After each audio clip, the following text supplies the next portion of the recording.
we get this mic turned up a little? You got this? Okay, good. Hey, welcome everyone. It is the Reno City Council meeting, and we're here on May 22nd. We welcome all of you.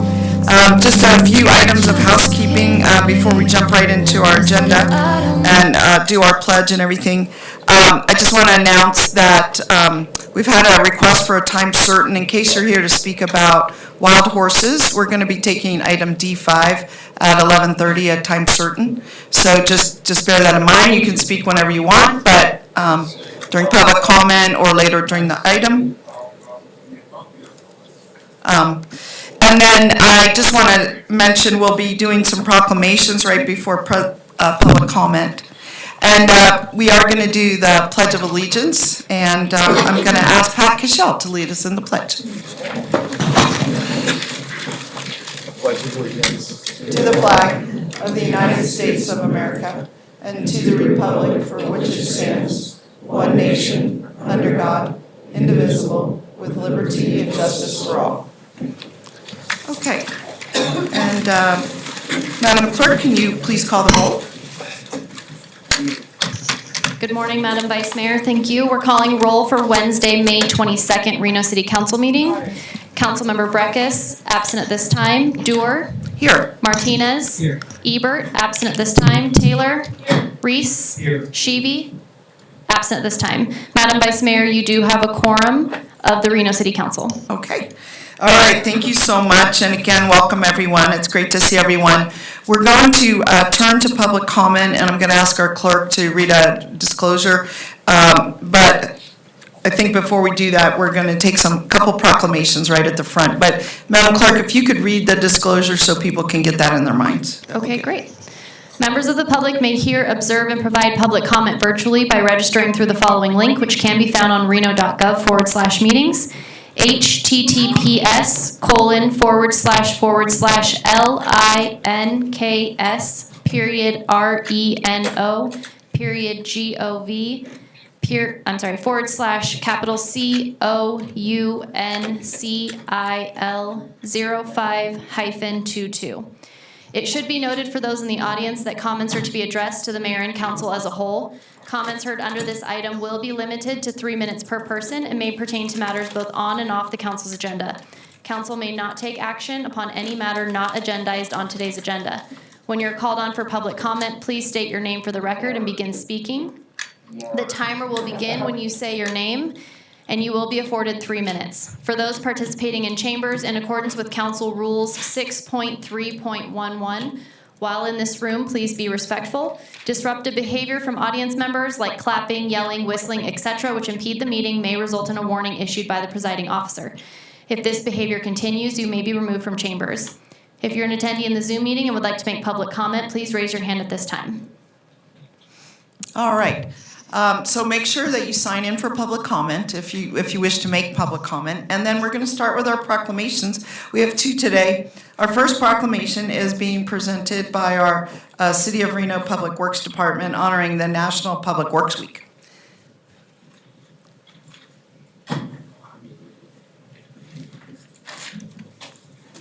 Hello. I'm very honored to be here today. I'd like to take a moment to recognize National Public Works Week.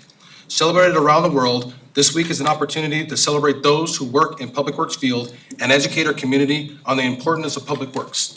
Planning, building, managing, and operating the heart of our cities to improve everyday quality of life. The theme this year's event is Advancing Quality of Life for All.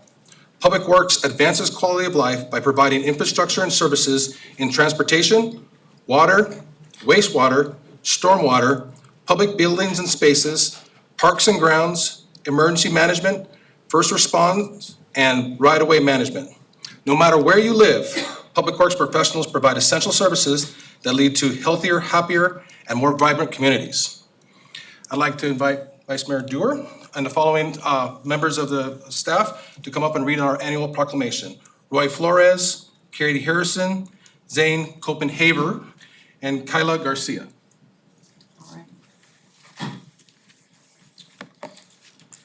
Whereas public work professionals focus on infrastructure, facilities, emergency management, in vital services for sustainable and resilient communities, public health, quality of life, and well-being of the people of Reno.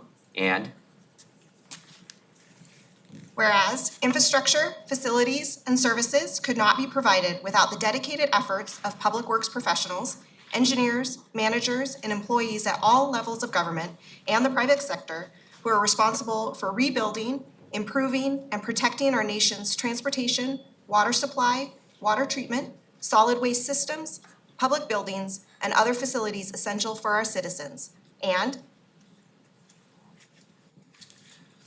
whereas Reno's maintenance and operations, public works, and utility services departments maintain 755 miles of roads, over 800 miles of sanitary sewer pipes, 600 miles of storm drain line, 30 sewer lift stations, and more than 200 buildings, 850 vehicles, and 315 traffic signals. And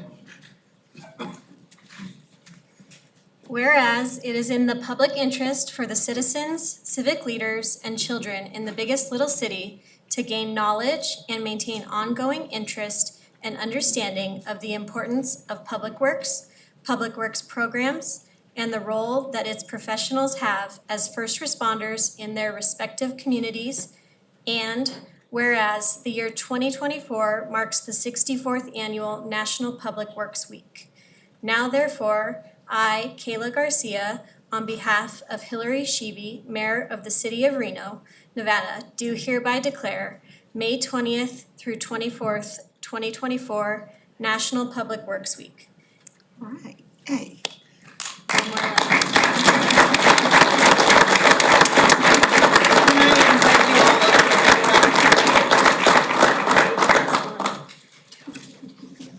don't you come up here? Yes. Why don't we get it down? If all of our public works people could join us up front.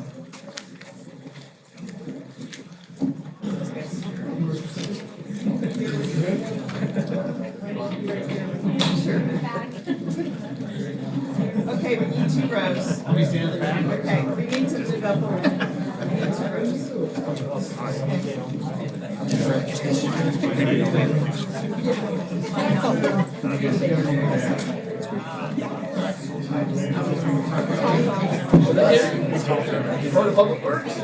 We need 3 rows.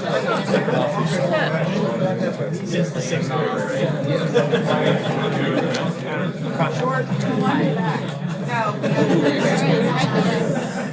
How are we doing? Is this gonna work? That was a joke. Stand on a chair? Oh, I'm tall, I got it. There's a lot of you, so. One cut out. Look over here. 1, 2, 3. All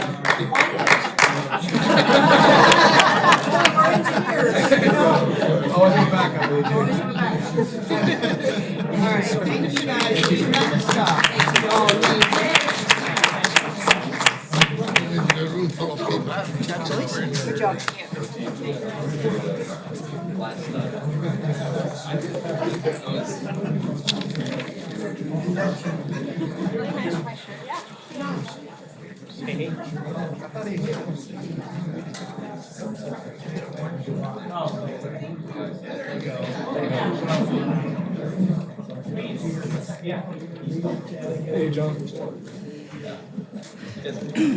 That was an amazingly coordinated presentation. It's a representative of the kind of work that Public Works does, to be able to have that seamless handoff.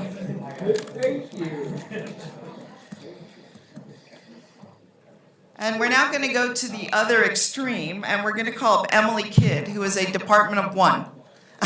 2. Okay, now she has 2. I was joking. 1 for a long time, 2 now. It is quite a contrast, yes, I agree. Okay, so thank you. For the record, Emily Kidd. I'm here with Rob Miller, a staff auditor. We are a mighty team of 2 now. I've been here 8 years, and I've been advocating for staff, and I really appreciate the support. It's been going really well, and we're able to get quite a few more audits out the door for you to see. So here we are for our proclamation. Whereas internal auditing is an independent consulting activity function that is insightful, proactive, and future-focused, adding value to both public and private sector organizations. And whereas governing bodies and senior management rely on internal audits for insight and objective assurance that existing internal controls are adequate to mitigate organizational risks, that governance and risk management processes are effective and efficient, and organizational goals and strategic objectives are met. And whereas internal auditing is an established profession with globally recognized code of ethics and internal standards for the professional practice of internal auditing. And whereas internal auditing is an increasingly sophisticated and complex activity requiring specialized knowledge, training, and education. And whereas we recognize the important role of internal auditors and the positive impacts of the internal audit profession in promoting efficiency, accountability, effectiveness, and organizational success. Now, therefore, Emily Kidd, on behalf of Hillary Sheedy, Mayor of the City of Reno, Nevada, do hereby declare May 2024 Internal Auditors Awareness Month. Yay. Thank you, Emily. And thank you so much. You do so much good for the city. You make us better in so many ways. Thank you both for being here, and congratulations on this recognition. Let me ask Madam Clerk. I think we need to turn up, Madam Clerk, all of the mics, not just mine, which I've already heard. And we may have to turn up our new mic because it's pretty hard for us to hear up here. Okay, so is that something we can do? Okay, great. All right, so we've had our proclamations, and let the record show that Councilmember Megan Ebert's joined us. Welcome. And then we're going to turn to public comment now. Madam Clerk, if you could lead us in who is to speak next. Thank you, Madam Vice Mayor. Our first public commenter today is George Campione, followed by Terry Brooks, followed by Jerry Mifsud.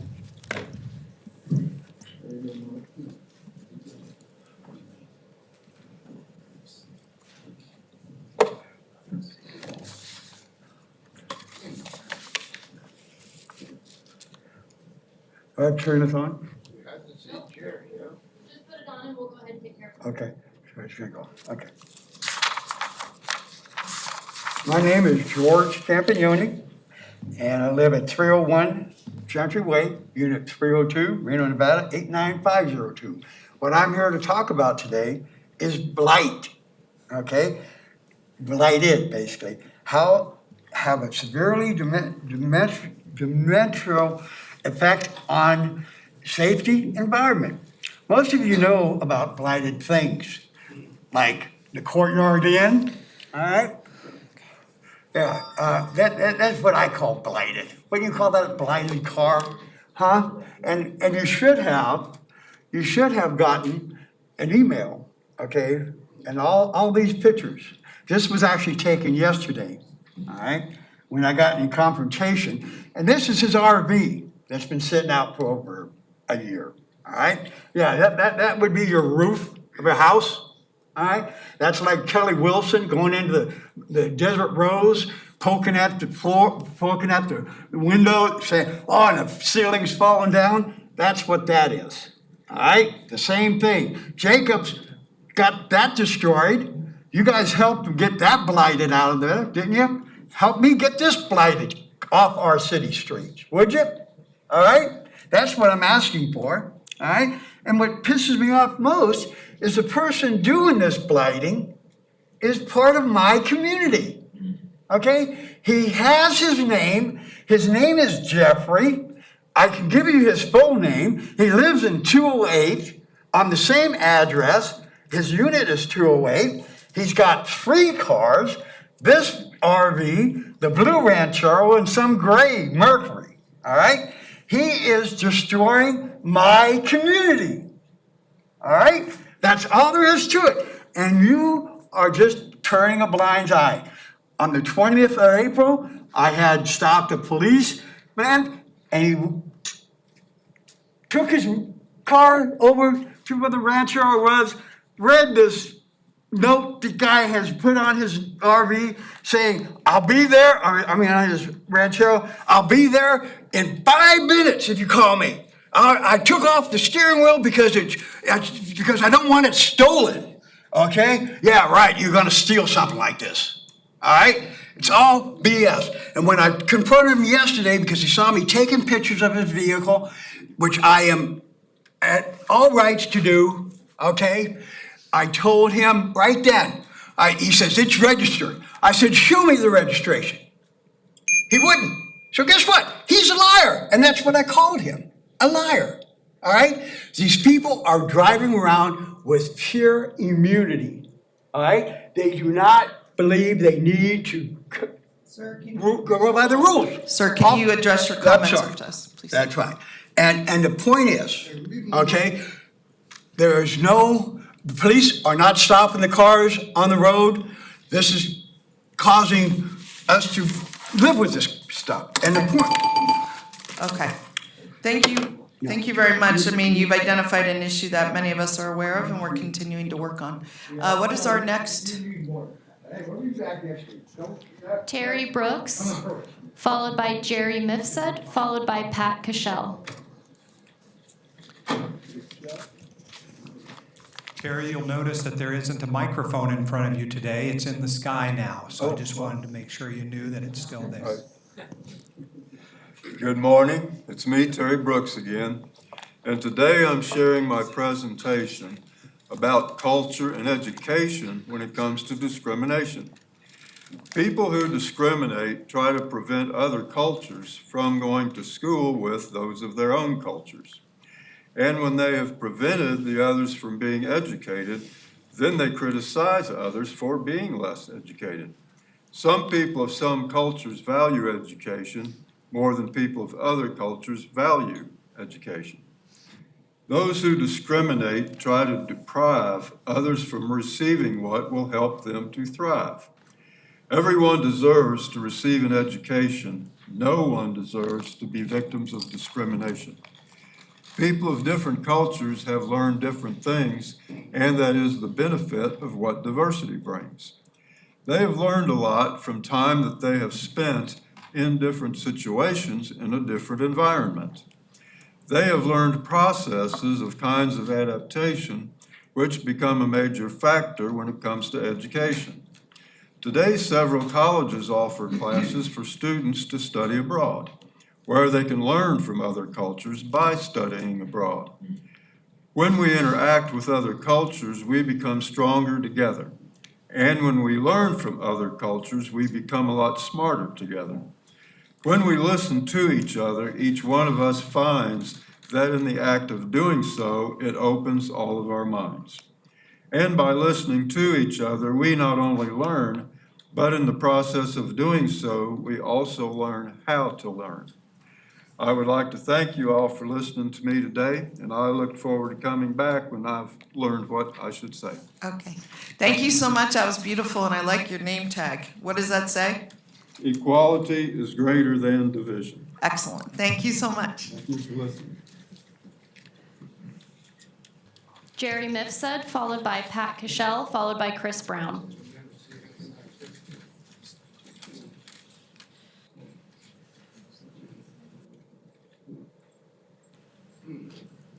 Okay, Curtis, I notice there's no water up here. Can I have one of your waters? Yes, sir. I knew that's what you have.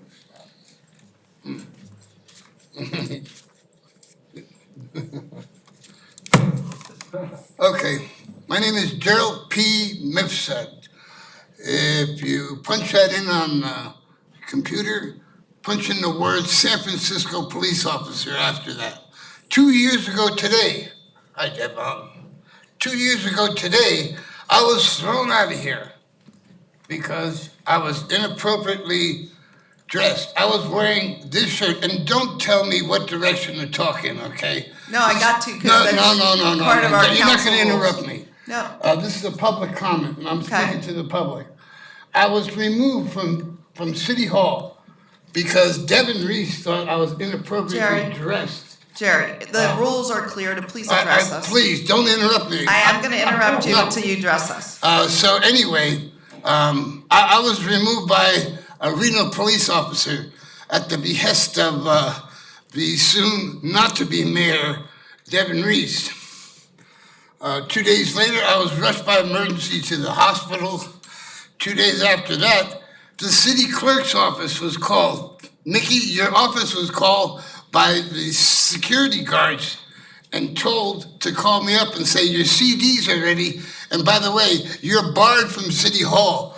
Who authorized the City Hall security guards to do that? Was it you? Was it that guy over there with the bald head, or was it the mayor?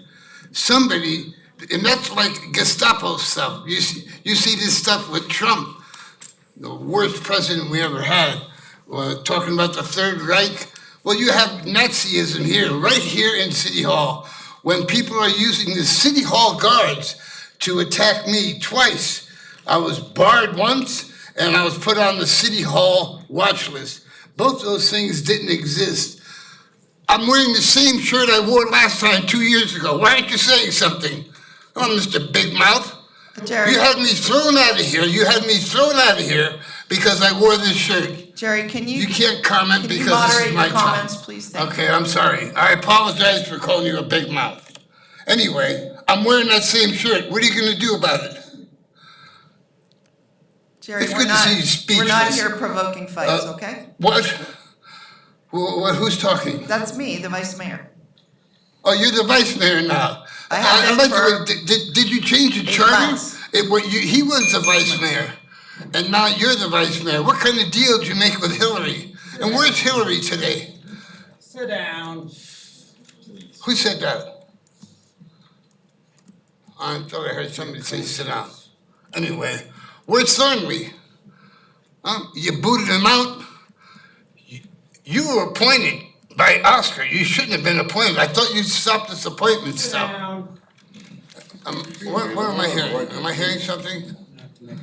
Is somebody from the audience talking? Thank you, Jerry. What's our next comment, please? Pat Cashell, followed by Chris Brown, followed by Yale Spina. Okay, Jerry, please sit down. Yelling from the audience here. Not sure how to follow that You one. were? Was I conscious? Jerry, would you not speak to our other attendees, please?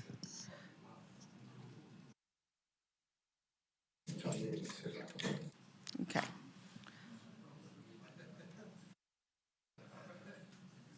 Okay. Why don't you go ahead, Pat? Welcome, Madam Vice Mayor, City Council members. I am honored to stand here in front of you as the new CEO of Sky Tavern. Pretty much Oh, wow. my dream job. I landed my dream job. I get to I ski. know. Can you just hold on a Sure. minute? So with our new speaker system, we're having a pretty hard time hearing the speaker. I don't know if they were able to turn it up in the back. I think they did adjust the volume, but for the time being, can we just go to the wireless mic, Danny? Okay. Okay. We can't hear that. I know. I'm trying to get it addressed. Thank you. Okay.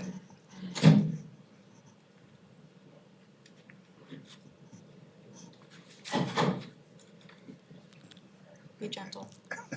Thank you. All right, let's start again. Start again, Madam Vice Mayor, City Council, I'm honored to be standing here in front of you as the new CEO of Sky Tavern. What I call or Let consider. us pause for a moment, I'm sorry. Okay. Can we get a read on, is this mic working, or can we turn up the volume there? Test 1, 2, 3. Much better, thank you. Okay. We good? You want me to start all over Yeah, again, or do you want to I keep moving do. forward? Third time's a charm here. Madam Vice Mayor, City Council, I'm honored to be standing here in front of you as the new CEO of Sky Tavern. It's a place I consider to be Reno's Field of Dreams. I truly do. I've been there since March 1st, and what I've witnessed and what I've seen there is magical. Not only is it home to the Sky Tavern Reno Junior Ski Program, but it's also Reno's biggest city park. I'm not sure everybody knows that. And it's been underutilized for the past few years. And I can tell you, in a minute, I'm going to introduce the team that's working with me, but we're determined to make it a bigger part of our community. And with the help of the city of Reno and the community at large, I think what you're going to see over the course of the next few years is sort of amazing. So with that being said, you all know who I am, but I would like to introduce the new COO, Chris Brown, if you want to come up. And then also, I'm going to let Yale talk more about Sky Tavern and its mission and its history, because he's been there since he was born. But Sky Tavern, Yale Spina is the chairman of the board of Sky Tavern. So with that being said, I'd love to turn the mic over to Chris Brown to tell you a little bit about himself and what he's seen since taking on the role as COO at Sky Tavern. And we can give, go ahead, sir. He signed up for 3 minutes. That's what I was saying. We don't have to have him part of your time. We can, It's fine, I'm done. yeah. Thank you for taking my comments, and appreciate you guys for having me today. Like Pat, I started 3 months ago as the COO. Moved here from southern Utah. I've been in the ski industry and the biking industry my entire adult life. And the reason I came here is because when Yale invited me out to interview for the position, Sky Tavern showed me something that the ski industry has been lacking for a long time.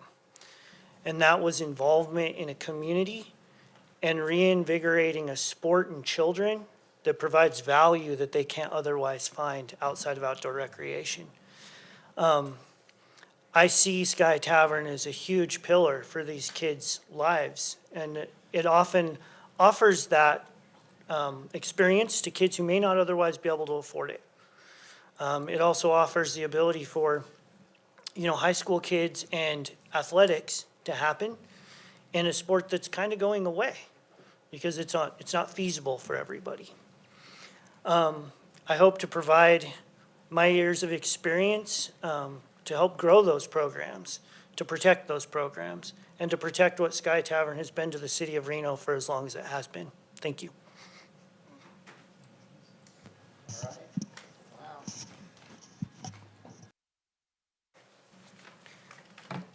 Good morning, Madam Vice Mayor and City Council. Thank you for allowing me to speak. My name is Yale Spina. I'm the grandson of Rocco Spina, who was instrumental in putting this Sky Tavern back to some sort of order when the city acquired the property in the early 60s. There's a reason why there's a Rocco lift up there. That's my granddad. That had me and my family growing up at Sky Tavern. So yeah, I'm a Sky Tavern kid. I was lucky enough to go on in life, and I had a very wonderful ski career, and so did my brother Lane. He was a 2-time Olympic medalist, all because of Sky Tavern. Wow. We would have never been able to do that. My dad was a teacher. My mom was a librarian. Do the math. 5 kids aren't going to ski camp in Davos. So anyway, I'm the chairman of the board of the Sky Tavern, and I've been the change agent for the last 5 years at Sky Tavern. I think you've seen us in the press more often than ever before. We have a plan, and I'm really proud to have been able to hire 2 very strong candidates. Our new leadership is real and will build more of a sustainable business model for Sky Tavern. That is the purpose of why we hired Pat to be our front-facing person to talk with you all and the fundraising, and Chris to manage the nuts and bolts on the mountain. Chris wouldn't say, but he's so legitimate in the ski and mountain bike industry. He was in leadership at Bryan Head for many, many years in the wintertime, but then he goes to Texas and runs a bike park. He's also an OSHA inspector for the state of Utah. So we have some real professionals now running Sky Tavern to make it better across the board. I'm very proud of and humbled to be working with these guys. I would like to thank you, the City Council, for our long-term lease. This is what gave us the ability to do this. And I also wanted to thank the mayor and Nathan for helping us get connected to the sewer. That's going to make a big difference versus our septic system. And we're about to go into our 77th year. So Sky Tavern is the oldest and largest of its kind in the nation. And we have won many national awards. And with that, we're going to be building, and we are just finishing up our master plan. The master plan for Sky Tavern is to be a sustainable year-round mountain resort that provides affordable mountain sports programs for families and kids. So with that, I just wanted to thank you again for having us, and please reach out to any of us and all of us whenever you need us, and let us know if you'd like to be interested in seeing our master plan before we publish it. Okay. Thank you so much, and I know a number of us have had an opportunity to visit Sky Tavern even recently. So tremendous work you're doing out there. Thanks for being here today, and congratulations, Pat, on this new job. That's amazing. Sky Tavern, where magic happens. Okay, I love it. All right. Connie Silviera, followed by Stephen White, followed by Bill Miller.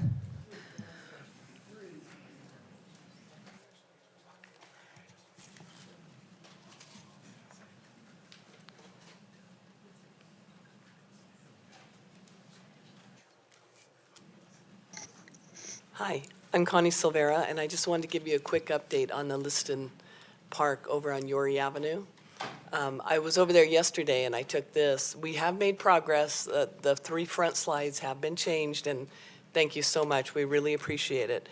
I've seen a lot more activity over there with kids and families. And I got to speak to one yesterday who said she and some other moms had been calling and complaining about the slides as well. So I'm really excited that we're making it this far. So I'm hoping that we can get this one fixed as well. And I know it sounds kind of crazy, but I know it's taken over a year to get the slides, and wherever you get them from has been a problem. I understand that. And so I was serious when I said that on Marketplace, on Facebook, you see things like this all the time. And so it's just another option that maybe they could take a look at in the Parks Department. And so that was about all I had. I just wanted to give you that quick update and say thank you for the progress we've made so far. Thanks. All right, thanks, Connie, and thanks for being such an advocate. It's people like you make a difference. Stephen White, followed by Bill Miller, followed by Jace Hines. Good afternoon, council members. I want to tell you right now, I can't hear a thing going on here. I have severe hearing loss, and even if you respond to me, I can't hear what you're saying. I was hoping the mayor was going to be here and Jenny were going to be here, because I worked with both of them back in 2014, getting the artist codes passed. I don't know if you're familiar with the artist codes. Well, maybe I'll give you a little bit of history about myself, because I see you got a lot of new council members here. My name is Stephen White. You'll find my name on the top of the paper, of the papers I just gave you. I spent 3 years in the Army during the Vietnam War. When I got out of the service in '69, I had trouble fitting back into the real world, and my mom got me involved in doing artwork. And I taught myself how to do oil paintings. I hit the road. I wanted to spend the rest of my life trying to bring some beauty to the world. I spent 40 years on the road in an RV, painting my way around America, showing my artwork in venues, everything you can imagine. Been there, done that. I witnessed the decline of the fine arts in our communities all across America. In my lifetime, I've witnessed it firsthand. And it happened as a result of the festival industry, where city governments hand out permits to these festivals, and they threw fine artists into this commercial mix with all these commercial vendors, and it didn't take long for city governments across America to define me as a commercial vendor. When they did that, they violated my First Amendment rights. They ran artists off of public property all over America, and it destroyed community participation in the arts. In my travels of all the places for me to end up being, I was a witness to the massacre of Columbine High School 25 years ago. I was there that morning getting ready to set up my artwork in a park next to the high school. it put me on, after that happened, it put me on a lifelong mission that I've been on for the last 25 years to deliver the gift of art back to the children of our country as a gift from those kids that died at Columbine, as an alternative to guns, drugs, and violence. And that mission has even taken on a greater importance now. I saw the mayor on public television talking about the mental health crisis in America. The greatest solution we have for mental health in the United States is getting family participation in the fine arts in our public parks all across America. Every single weekend, there ought to be artists in the parks. There ought to be artists in the fine, and I'm talking about fine artists. Now, I hope you'll read the information I gave you there. I hope you read through it, and I hope that you'll sit down and talk to me. I want to invite each one of you to sit down and talk to me. The reason why those codes got passed was Hillary sat down and met with me at a radio station and sat down and talked with me and found out what was going on. And you folks, you know, you can read these documents, you don't really understand. I have 40 years of experience of dealing with city governments all over the country, and I have a lot of information I'd like to impart to each one of you. All right, thank you so Thank much, you very much Stephen, for for your being time. I here appreciate today. you. All right, thank you.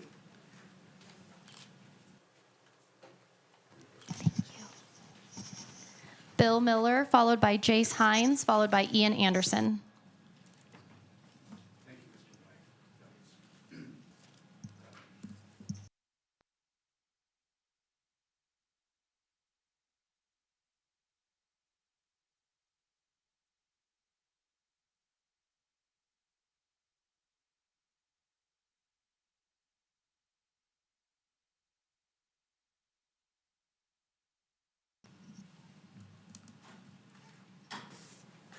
I probably turned it off.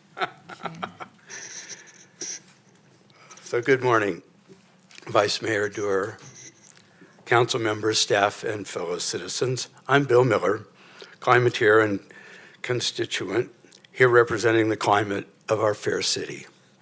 First, as always, I want to acknowledge this council for its forward-thinking actions to mitigate the relentless challenges of our human-caused climate crisis. You have acted to reduce emissions, increase solar, transform our vehicle fleet with EVs, wisely invest federal dollars, and on and on. So thank you for that. Today, you have 3 items relating to Reno's relationship with NV Energy. 2 are fairly perfunctory renewals. D2 gets more to the heart of the matter.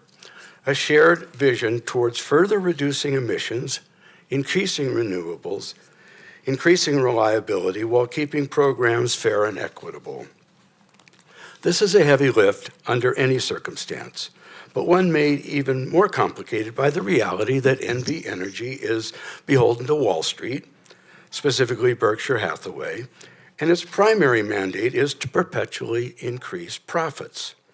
In practical terms, they are only in favor of renewable energy, increased efficiencies, or new transmission lines when it makes them money. Otherwise, they and their army of lobbyists will oppose them.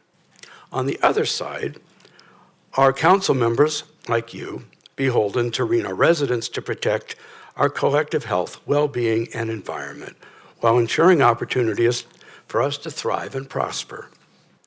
The goals of these 2 entities could hardly be more diametrically opposed, yet we must find common ground to move forward. One thing both share in common is everyone loses if we don't seriously address the escalating climate crisis. There will be no profits and no governance if our underlying life support systems collapse.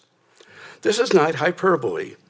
Reno has seen the greatest increase in temperature of any city in America since the 1970s, and Nevadans are increasingly dying from heat stroke, more than 100 last year. The impact is also financial. Nationally, according to the Wall Street Journal, climate change has already cost the U.S. economy $150 billion, and the cost is rising every year as this crisis continues to drift from bad to worse. So I implore you, please come together, find workable solutions, not just promises and pledges, actual solutions to help turn the corner on this crisis. Thank you for your time. Thank you, Bill, very much. Jace Hines, followed by Ian Anderson, followed by Heidi Anderson. How's it going? Fine. My name's Jace Hines. And I'm tired of being picked on in town. Can you try to talk in the mic a little bit? Thanks. Is that better? Yeah. I'm tired of being picked on in town. I've been publicly humiliated. I've been sexually harassed. I've been on the street for a really long time. Every time I try to do something for myself, it gets taken from me. I've never been able to keep a job. I can't collect SSI. I'm tired of it, and I don't give a damn. That's about it, guys. Tent City would be helpful. Not for me. I don't stay with the rest of the group, man. But like maybe some designated somewhere to go. And that's about it, man. Okay. I gotta I'll be outside. Well, listen, I'm going to ask Tyler, one of our liaisons, and Ollie Miller to meet with you in the back and just get some information from you. Okay. Okay? They'll be right outside these doors. All right. Okay? If you go right outside these doors, they'll meet you out there and just take down some information, okay? Thank you. All right, thank you. Ian Anderson, followed by Heidi Anderson, followed by Robin Palmer.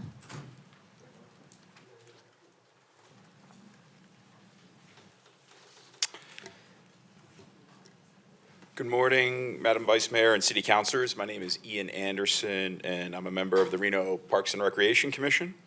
We had a great commission meeting last evening, including a detailed staff update on the department's 10 goals related to the PROS plan. As you know, the PROS plan was passed last year, and it's a 20-year Parks and Recreation master plan. It's a key document for the improvement of quality of life for the city of Reno. Strategic plans often end up collecting dust on a shelf after completion, so I greatly appreciate staff providing the commission with quarterly updates on their annual deliverables related to the PROS plan. Further, I want to thank Council for their support of several key initiatives called for in the plan. These initiatives will make the city of Reno a better place to live. The hiring of 2 park rangers dedicated to the Truckee River will make the river parks a better place for Reno families to recreate, swim, fish, and boat. The funding of a development manager position will facilitate a central tenet to the PROS plan, public-private partnerships, and the ability to seek outside funds to fund park developments and improvements. The RFP for the Pembroke Field Complex is a great opportunity for youth athletic organizations to review plans for the park, have line of sight of the project, and to better understand how they can support this necessary resource. Lastly, I'd like to speak to another essential component of the PROS plan, creating a service plan for a parks district. A service plan in this context is similar to a feasibility study, and the service plan will provide necessary information for the city and its citizens to make informed decisions regarding its parks and the PROS plan. Park level of service, costs, and funding options are all detailed in the service plan. And the city of Bozeman went through this process in 2016, and the service plan is a fantastic document that lays out the future of their parks and the corresponding costs for each option and level of service. It was an essential document for the city as they revamped their park system, and I think that it would be very beneficial for the city of Reno to have such a document. So thank you very much for your continued support of the PROS plan through prioritizing and funding these key initiatives. Thank you. Ian, thanks for being such a strong parks advocate. We need people like you as well. Heidi Anderson, followed by Robin Palmer, followed by Mark Markell.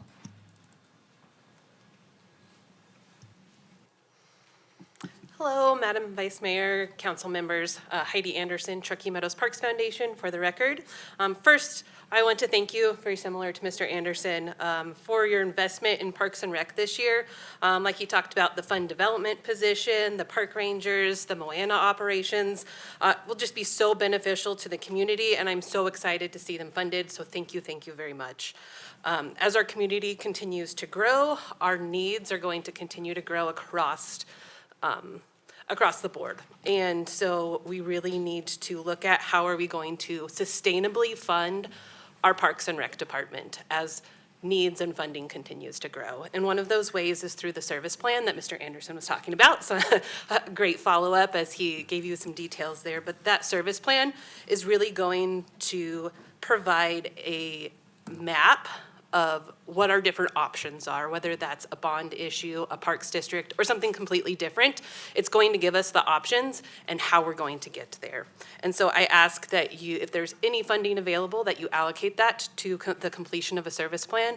As it was discussed, it was in the 2023 Parks, Recreation, and Open Space Plan update.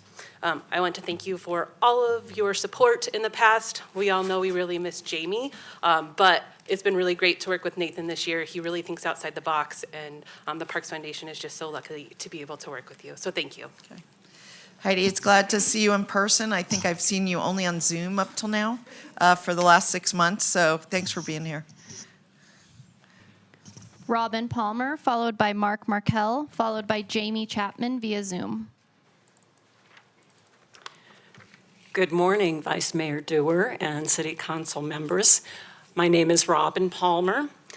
I'm a climate advocate, and I strongly support any measure, local, state, national, and international, to mitigate our current climate crisis. I support D2, the Energy Partnership Agreement between the City of Reno and Nevada Energy, in which both express a commitment to continue collaborating on planning for local projects and initiatives that support a shared vision toward energy-related emissions reductions, increasing local renewable energy, improving resilience and reliability, and designing solutions that are accessible and equitable. Kudos to the City of Reno for making climate action a priority and all the climate-related initiatives that the city has taken to further our clean energy goals, including hiring a sustainability manager, Suzanne Groneman. Thank you to Suzanne for bringing this agreement forward. I particularly support acceleration of development of EV infrastructure. My husband and I have 2 EVs, one of which my husband converted over a decade ago. We charge from our solar-powered home. When we go on a road trip, we give considerable thought to where and when we can charge. Tourism significantly contributes to Reno's economy. Increasing Reno's EV infrastructure will make Reno more attractive as a tourist attraction to EV owners. I'm concerned that the City of Reno and NV Energy may sometimes disagree on projects, initiatives that further the visions of this agreement, particularly when it will affect NV Energy's bottom line. The agreement does not spell out how disagreements are to be resolved. I look forward to the annual review and reporting that this agreement proposes. Thank you for allowing me to comment. Okay. Thank you so much for being here, Robin. Mark Markell, followed by Jamie Chapman via Zoom and Lisa O'Sullivan via Zoom.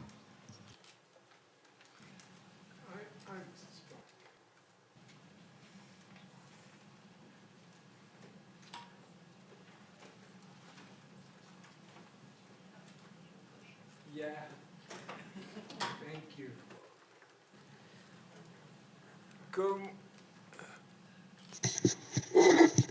Good morning, Vice Mayor and City Council members. My name is Mark Markell, and I'm a concerned Reno resident. I was in a drunk driving crash when I was 24, and God willed me alive to show you people what can happen to passengers in drunk driving vehicles. I was the passenger and, good morning, Mrs. Manager. I've got, okay. Well, I was in the passenger in a drunk driving crash. We were doing 100 and we rolled 8 times. And I was ejected and the car landed on my head. God willed me alive to show you people what can happen to passengers in drunk driving vehicles. I was in a coma for a month and in the hospital for 5.5 months. And I just don't want to see this happen to anybody else. I've gone through, my life sucks. I've gone through a lot. And I don't know, I just don't want to see this happen to anybody else. I don't know,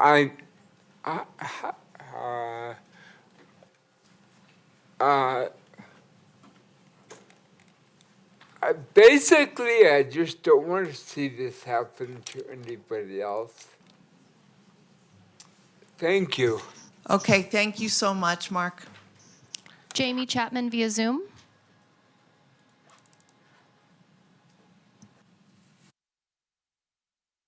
Hello, can everybody hear me?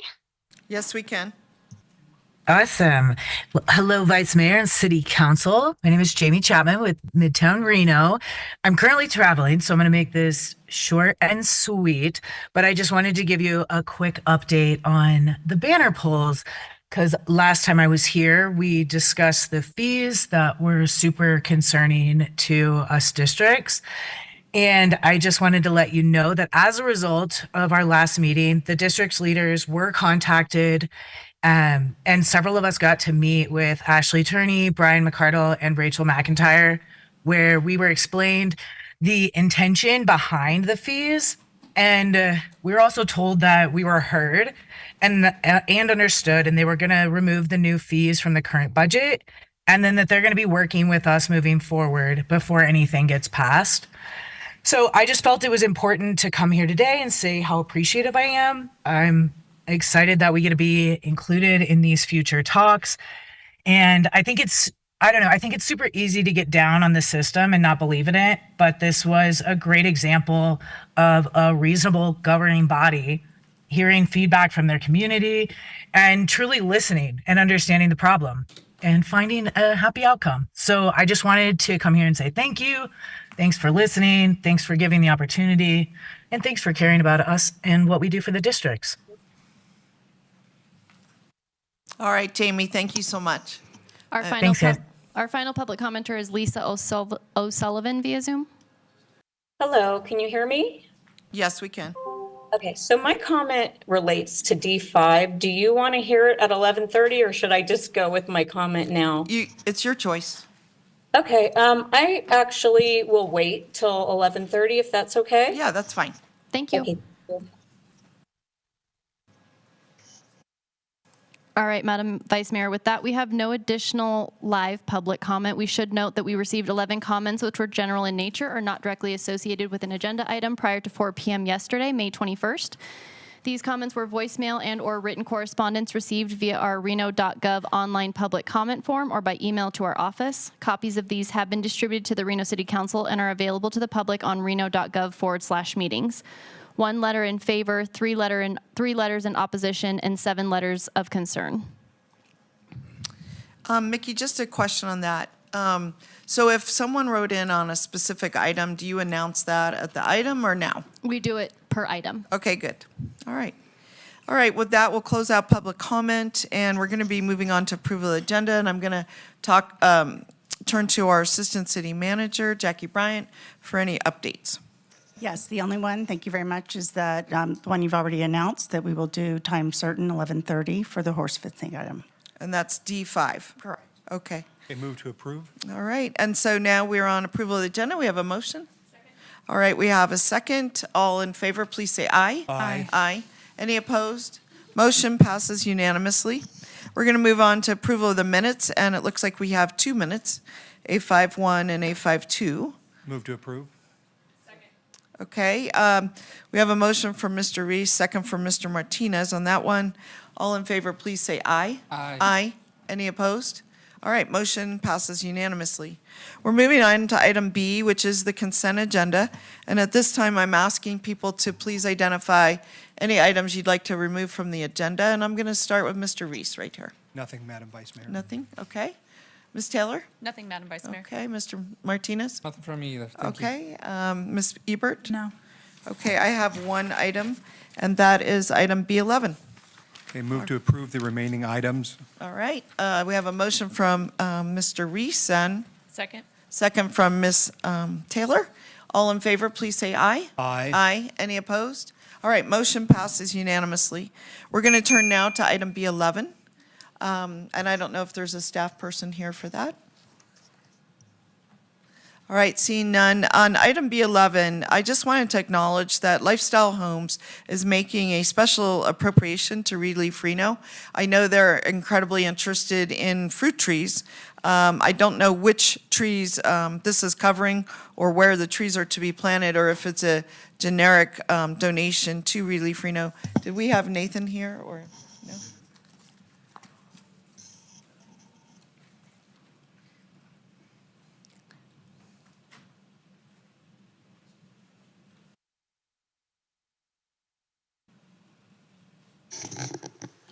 Good morning, Nathan Elliott, Parks and Recreation Director for the record. To answer that question, it is specific to the North Valleys. We are looking at a lot of Matt Basil's projects that he'd like to get going. And so this $4,000 helped to ensure that what we did plant in there with the fruit trees in Panther Valley and then at McAlinden, but then also for future plantings to offset costs there. Okay, fantastic. Ms. Ebert, any comment?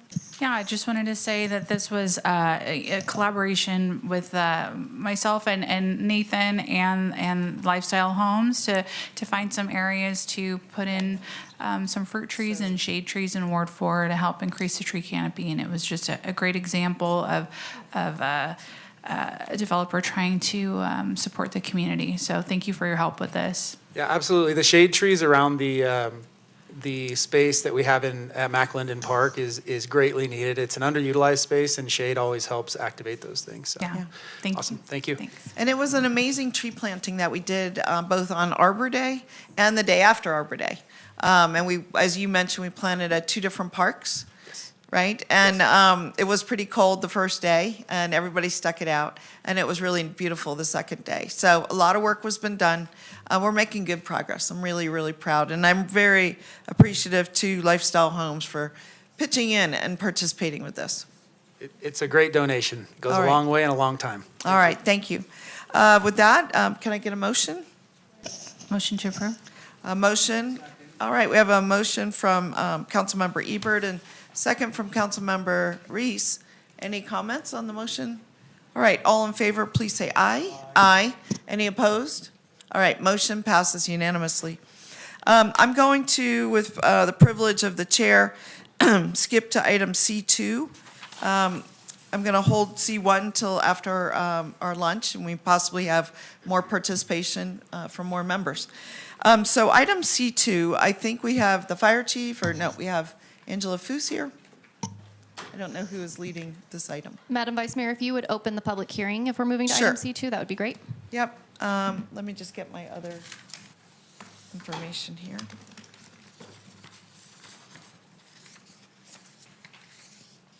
Okay. Okay.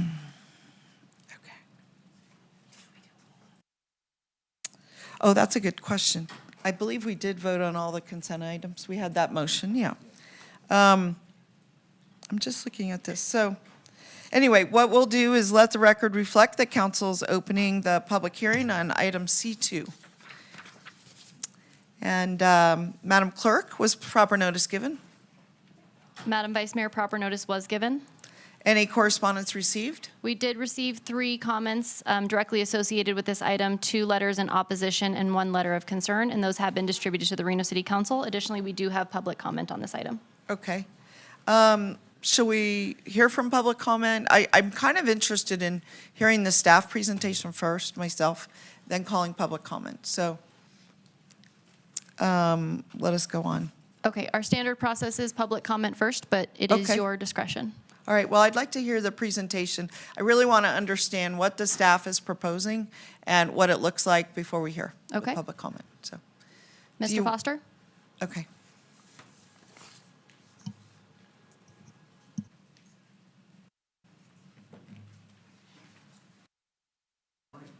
Morning.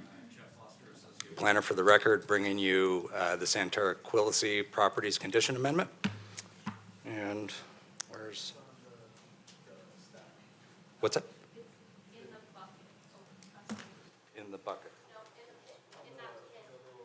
Oh. I don't see a bucket. All right, so most of us are familiar with Santara Quilisi's, but just to refresh people's memory, the site size is approximately 1,164 acres, located in Verdi, south and east of Highway 80. Back on March 24th of 2021, a tentative map and special use permits were reviewed by council on appeal, and they were approved. And today's request that I'm bringing before you is a city-initiated request to amend condition number 20. The key issue is public safety. So some context, when there have been fires in this area, the fire response has typically been a joint effort by the city, Truckee Meadows Fire Protection District, the Forest Service, BLM, and sometimes other local jurisdictions. There are multiple fire stations in the area, and if you look at the little chart on the right, City Station number 11 is approximately a 9-minute response time to the Santara Quilisi's property. City number 19 is approximately 13 minutes, and Truckee Meadows Fire Protection number 40 is approximately 6 minutes. This is important because there's an automatic aid agreement with Truckee Meadows Fire to assist in that area. And we also know that land for a future permanent city fire station has been dedicated on the south side of Boomtown Garson Road interchange. So the condition number 20, the existing condition, and I'll read it real quickly, says prior to the issuance of a certificate of occupancy for the 25th residence within the project, the developer shall provide for the temporary use of an appropriately modified single-family home or commercial building, the residential station, for purpose of housing a 2-person public safety crew and co-located ambulance, police, fire, and/or EMS equipment. The residential station shall provide direct access to a collector or an arterial road at a specific location to be mutually agreed upon by the developer and the city prior to approval of the first final map and shall be available for use until the city acquires or constructs a fire station with a 6-minute response time to the project. One thing that I want to point out that this condition doesn't have is a funding mechanism or a requirement for funding for the staffing. It's simply for the staffing for the fire station. It simply requires the residential station to be set aside in a home prior to the certificate of occupancy for the 25th residence constructed in that subdivision. Okay. The applicant requested amendment, and again, remember that the applicant is the city on this, is prior to issuance of the first certificate of occupancy for a residential unit within the project, the applicant shall contribute $300,000 to the city for a fire truck. So some context for condition number 20. The condition essentially requires a house to be converted into a temporary fire station with a 2-man crew to respond to medical calls until a permanent station is built. This station would be equipped with an ambulance or a medical vehicle. A new fire truck can range anywhere from $200,000 to north of $2 million, whereas a fire ambulance would cost somewhere around or less than $300,000. Therefore, the proposed $300,000 contribution is based on the cost for the city to purchase such an ambulance to serve the temporary fire station. I should also note that there are several other conditions of approval related to fire safety. Number 5 requires a per door and per square foot financial contribution towards the future permanent fire station for which the land has been already been set aside. And the same condition is found in Stan Lucas and Meridian 120 South. Number 6 requires a vegetation management plan, which has been submitted and approved already. Number 7 requires secondary emergency access, which is in the process of being permitted now. And number 19 requires the homes to be sprinklered. So, more context. The city no longer desires a temporary fire station. The condition does not have a funding mechanism, as I pointed out earlier, and staffing a two-man crew, which is really not a two-man crew, it's a two-man crew at any one point in time, but it would not just be two people that would need to staff it total. That would create a hardship that is dependent on the city budget and finances. And also, a temporary fire station would require new and/or reallocated fire department staff, equipment, and vehicles, which may be better served in other areas. So the recommendation is to strike the entirety of condition number 20, as you can see on the screen, replaced with, prior to issuance of the first certificate of occupancy for a residential unit within the project, the applicant shall contribute $300,000 to the city of Reno to help pay for a new fire apparatus. Here are the recommended findings. Staff can make the recommended findings with respect to the public services and public health and safety. Again, there are multiple existing fire stations. There's the automatic aid agreement with Truckee Meadows. There's the future public facility site that has been dedicated for the fire station. The homes will be sprinklered. There's an approved vegetation management plan, and there will be secondary emergency access. The Planning Commission recommended unanimously to approve this amended condition. And here's the recommended motion, and I'm available for questions. Okay. I'm going to have a round of questions, and I'm going to start. I'm unclear is with this new condition, which you just eliminated the other condition. When would there be a fire station? So the new permanent city fire station, Yeah. there is no specific timeline required or planned at this point in time. But I mean, the other one had at least some representatives at the point of 25 homes being occupied. And what I'm worried about is if there's no plan, how are they going to get fire service? I mean, is it from now to 20 years from now, or? The general understanding is that with the existing fire stations that are in the area, and including the Truckee Meadows Fire Protection District and the automatic aid agreement, until such time that the permanent fire station Well, would exists. Truckee Meadows be coming for the next 20 years? I mean, that's what would happen? That I would submit that potentially the fire chief could speak to that better, but yes, that's my understanding. Okay, so there would be no trigger, what I'm concerned about is that the residents, when we approved this permit, and I should go on the record, I did not vote in support, and one of the reasons, the main reason, was my concern about fire service for Centerra. There had been about 6 fires started out there. I personally did a fire PSA, a public service announcement, with the fire chief, with the owner of an ammunition gun store, talking about some of the challenges of fires right at this location, just down the road. And so I wasn't confident then that we were going to have sufficient fire protection, and I'm not confident with no crew there. My other question, that's a statement. You want to say something? Yeah, just so thank you for that point. Again, to provide the context, there are no conditions of approval in the Centerra-Quilisi project that require the fire station to be built by a certain point in time. So that's agreed. The temporary fire station is not a fire station that would respond to fire calls. Right. So there's no change medical. in that. By eliminating that condition, it does not remove the ability for the city to respond to fire calls, irrespective of the condition. My second question is really about the amount of money. So this $300,000, it doesn't really seem to be based on a specific thing. I know you said that's what an ambulance costs, but you're not planning to put an ambulance there. So I'm not really, we're more concerned about fire protection, at least I am. And I just wondered, using a home that they would have to build, or is it that building that's already out there? So they would be building homes, Yeah. and one of those homes would temporarily, if the condition is left, Yeah. one of those homes would temporarily be turned into a two-man crew emergency response So a typical station. home out there is going to cost probably $600,000 minimum to $800,000. And that's what I guess I'm wondering, if we occupied that home for 10 years or 20 years, we essentially have the home. They would be donating a $600,000 at minimum home to us. So I'm unclear where 300,000 came in. So I'll just leave it there since my time's up. And are there any other comments or questions from anyone? Yeah, I'm just getting a first round, and then I want to open to public comment. Yes, Ms. Yeah? Okay, so I think there's, a couple things going on. One is, I read in the staff report that there is services from Truckee Meadows Fire that's not too far away, but my concern is for the medical services. We need to make sure we can meet certain timeframes for people that are calling for medical service, and that was something that was part of the condition.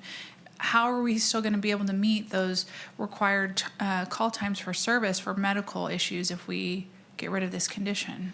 So I believe Angela and/or the fire chief will be speaking more to that issue during their presentations. But one quick response would be that, again, remember that condition doesn't have any requirement for actual staffing of the station. So there's no guarantee, and this will wrap back into Councilwoman Doerr's question, there's no guarantee that the fire station would actually be staffed, okay? So the condition doesn't have any teeth or a mechanism to require, to provide for or even require the staffing. So the, by eliminating that condition, we're not losing anything in the sense of there was never any guarantee anyway that we were going to be able to staff it. Okay. So, and that ties back into the $300,000 question, which is that $300,000 is the cost of a new fire ambulance. So with the revised or amended condition, the city is at least guaranteed to get that versus potentially getting nothing under the existing condition number 20. Well, isn't it the council's job to find financing and fill these positions? I mean, it's not the developer's job to do that. It's our job as council to provide the budget and the staffing for these positions, correct? Yes. Okay. Yeah. All right. But there's no guarantee. Yes, but it's our responsibility, Yes. correct? Yeah. Okay, thank you. Okay. I'm just doing a first round. Does anybody else have any critical questions for our speaker? Okay. And then you said there was another presentation. I didn't realize that, so. Yeah. Okay. Yep. All right. I apologize. I would have let you all speak, but I didn't understand. Thank you. For the record, Okay. Angela Foose, Assistant Director with Development Services. Here with me also is Chief Cochran. So we are speaking on behalf of the applicant. This is a little unique. Typically, the applicant is the developer, but in this case, the developer did not approach us. We approached the developer, we being the city staff. So I just wanted to give everyone a little bit of history on fire in this area. This is part of the Mortensen-Garson Overlay District, and with that, this is something that's been in code, our zoning code, for over 20 years. There has been a plan for development. We know everything in yellow is part of that overlay area. We have about 3,000 homes that will someday be built out here, and about 300 acres of commercial or industrial that have been approved for future development. Again, this is something that went through a lawsuit 20 years ago. This is what we live with today. With that, we also have a requirement for a fire station. That red star is the location of the fire station. Now, it is up to the city of Reno to build that fire station. The developer had to dedicate 3 acres of land, and so we have the land today. Whenever we are ready, city of Reno, to build a new permanent fire station, we can move forward. We have the land to do that. We also have to put in land set aside for parks and for schools and trails and a number of other things. Again, that is something that will happen as part of this Mortensen-Garson overlay area. Now, specifically related to fire, I just wanted to highlight where the 3 fire stations are located. The red one is going to be that permanent fire station. Again, whenever the city of Reno is ready to build it, that's where it will go. That will serve this whole area. The other existing stations are in blue. That is the Somerset Fire Station, and the one in green, which is the Truckee Meadows Fire Station. Now, when we looked at this project in particular, it was about 1,200 homes. This was not a planned unit development. Typically, when we have PUDs, we put in a bunch of extra requirements for things like fire stations and trails and parks and school sites. But because this was a tentative map, We did not put in a requirement specifically that anyone had to build the fire station. Now, years ago, as we started to look at development coming forward, we said, well, how are we going to pay for this fire station? There's no pot of money set aside. So we came up with a fire contribution. So every project that has come forward, we have conditioned that they pay this fire contribution. It's not an impact fee. It's, again, a fire contribution that we've conditioned. And so every project that's part of this Mortensen and Garson overlay area that has gone through any kind of planning commission or city council review has to pay that fee, and it's per door. It's $1,608 per door that once they come in for a building permit, we'll put into a separate account. And when the city of Reno is ready to build a fire station, we will have at least a starting seed money to use to help with building that fire station. So that is part of the Santerra development. That's a condition that's on Santerra and Meridian, and again, any other entitlement project that's come out here has had that condition as well. So that's one thing we've done to address fire. Here's a list of some of the other things specifically on this project that we've had them do. A vegetation management plan. We know this is in a wildfire urban interface area where we know there's a lot of natural wildfires, and so we put in a requirement for a management plan. Again, that's kind of standard. We're in one of these areas. One of the big questions and topics that came up during this project when it went to City Council was there's only one way in and one way out, and that's that Boomtown Garson Road. We had a lot of feedback from the people that live out here today, and they said, when are we going to get that second point of access? And so City Council required that no house is going to be constructed until that second point of access is also constructed. Again, that was unique to this project. Nobody else in the Mortensen and Garson Overlay District has that requirement. They can build houses today without that secondary fire access. Santerra, on the other hand, has to make sure before they build house number one that there's a second point of access to get in and out. That not only benefits Santerra, but it also benefits all of the existing Washoe County residents that already live out here. Secondly, we added a requirement for fire sprinklers. And you may say, well, that could be a requirement if you're outside of the 6-minute response time. We also went above and beyond. We said, regardless of when a fire station is built, you will still have to have fire sprinklers in your house. That's not a code requirement, because as soon as that fire station is built, the fire sprinklers would no longer be required. But we went above and beyond, and we said, because you're in a unique area where we know there's wildfires, forever, any house that's ever built out in Santerra has to have fire sprinklers. That's unique to Santerra. Nobody else out here has that requirement. And then we looked at condition number 20, which is the one we're dealing with now. Council added this condition at the hearing, the appeal hearing. So this was not something that we discussed with the finance department or with the fire department or with development services. And the idea was that they would take an existing house, so a Toll Brothers house, and they would convert it into a fire station. And by that, we just mean they would make the garage wider and taller so that we could put in an ambulance, whatever else we needed. There was nothing else special about that. So basically, we are getting a house to use on a temporary basis, which will be used to have a 2-person crew. Now, a 2-person crew is more than 2 people. When you average out 24 hours a day, 7 days a week, that's more around 7 or 8 staff members. So in order to provide that medical service, we're gonna have to hire 7 to 8 new firefighters to do that. So as these projects are moving forward, we're having discussions. This was approved back in 2021, so it's been 3.5 years now. We went back and we said, well, let's look at that condition and see if that still makes sense. You know, our concern from the staff perspective is that we don't typically get an additional 8 firefighters when we're looking at budgets, right? To be able to staff an additional 8 firefighters, you're looking at just salary and benefits, anywhere from $1.2 to $1.4 million a year. So as we're looking at budgets, and this year we're at a fairly flat budget, which I would say is a good thing, we're not negative. But for us to come forward and say, potentially, we're gonna have to find another 1.2 to 1.4 to put in this 2-person crew, which will do nothing to protect fire services. So we said, does that still make sense? And they may have this temporary fire house that's set aside, and it could sit vacant forever. And we said, big picture, our goal here is to build a 4-person crew, a full-time fire station that will provide not only medical, but fire protection services. And so our goal, again, with all those conditions, we've added all those additional financial contributions that this developer has to pay. And we felt that that seemed, frankly, above and beyond what anyone else in the Mortensen-Garson Overlay District has had to do. So not only do they have to do additional things, but they have to pay additional fees. And so we said, well, we also want to make sure that we're not being unfair. You know, we wouldn't make a single developer build us a fire station. You know, fire station today is anywhere from $12 to $15 million.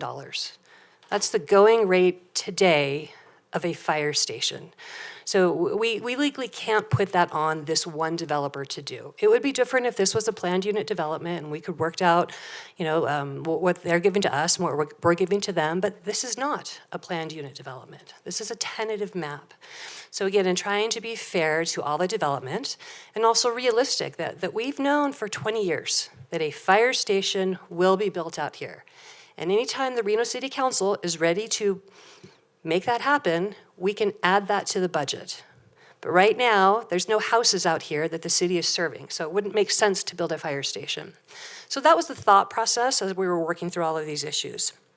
Now, keep in mind too, you know, it was only a couple years ago where we actually had to lay off 35 firefighters. That was during the recession. So it's not something that we can just say, oh, trust me, we'll have money, no problem, we can afford to do this. That's not the case. It's only been for the past couple of years, so we've actually been able to have full crews. We had 3 fire stations that were browned out within the last couple of years, where we had nobody serving some of these fire stations. So slowly, as we've been able to afford it, we've been able to take 2-man crews and move them to 4-man crews. So just for those of us that remember those times, and many of you were on council, you know that money for fire is not something we have easily available to us. So in just looking at, we want to make sure we get something out of this condition, we decided to come back to council and request that instead of this temporary 2-man fire station, what if we said we would like to see a $300,000 contribution that would go to the fire department and they could use that to pay for a future fire apparatus? Again, I think the concerns we've heard from the community is, well, wait a minute, we want to get something. And from our perspective, we can't guarantee that you're going to get anything, right? If you have Toll Brothers donate that temporary fire station, and City Council is never able to fund 8 firefighters to man that station, we get nothing. So at least with this proposed change, the city would get $300,000, which again is above and beyond what any other development out here has been asked to do. We felt that it was more fair and made sense that $300,000 was equivalent to what would be an ambulance, and that's where we came up with that number. Again, we are open to doing whatever council's direction is, but this is something that we as staff said, we want to make sure city gets something out of this, and we cannot guarantee that this development's going to be able to provide anything because we don't know if we're going to have the money to put in a 2-man crew. So our goal here is to put in a full-time fire station. Whenever we have houses out here, when we have funding, we can put it in our CIP, we will build that. We have money coming in as soon as houses start to be built. Right now, there's no houses built. But ultimately, our long-term plan is to put in that 4-man crew and a permanent fire station. This is just one more kind of incremental step to get us there. So again, I'm here if you have questions on the history or why we proposed this. Chief Cochran is also here if you have specific questions from a fire perspective. Thank you. We had, well, then we have comment, sorry, don't know what this is doing now. Did you have comments, Chief? Good morning, Dave Cochran, Reno Fire Chief. No, I don't have any separate presentation or comments, but I am available for any questions from the council. All right. Let's see, do you have any comments or questions? No, you can go. So this is for Ms. Foos. Oh. Having some feedback.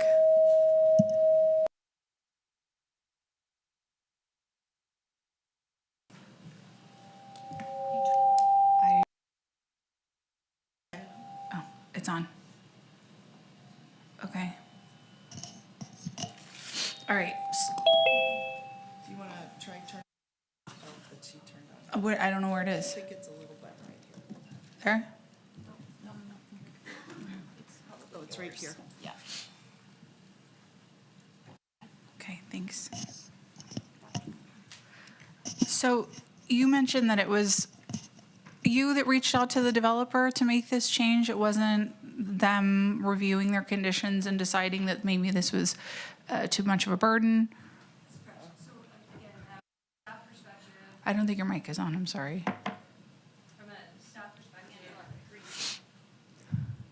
Angela Foos, for the record.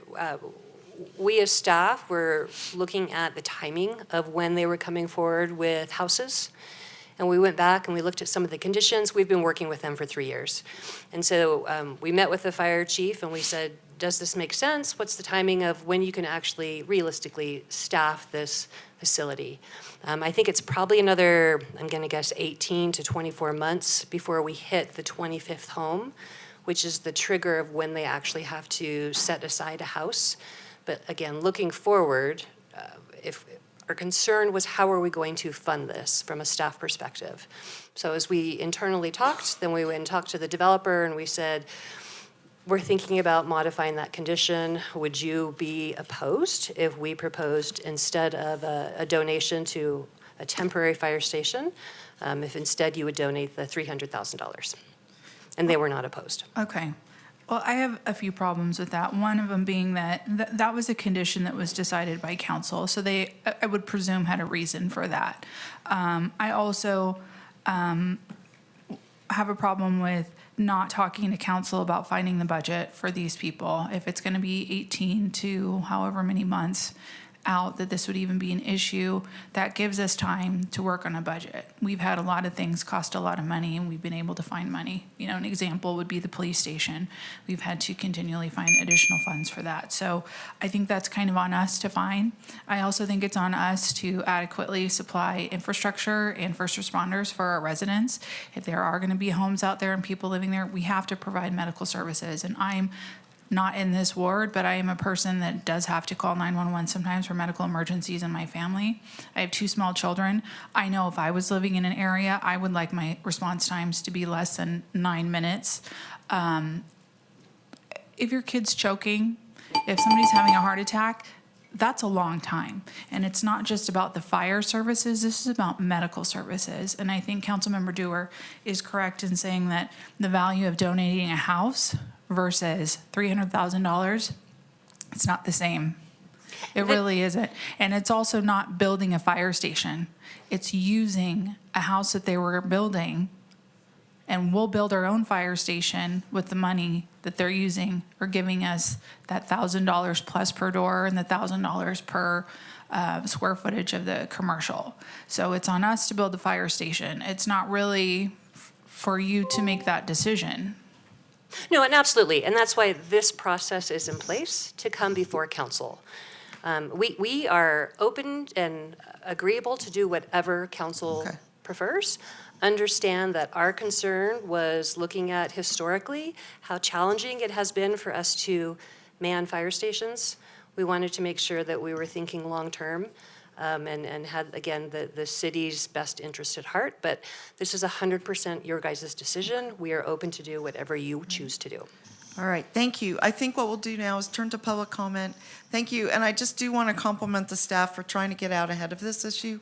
You know, it's a very kind of moving target. I have no idea when the first homes are going to be built or what their schedule is or when we're going to need the service. So let's hear from the public, and then we can bring it back to the council.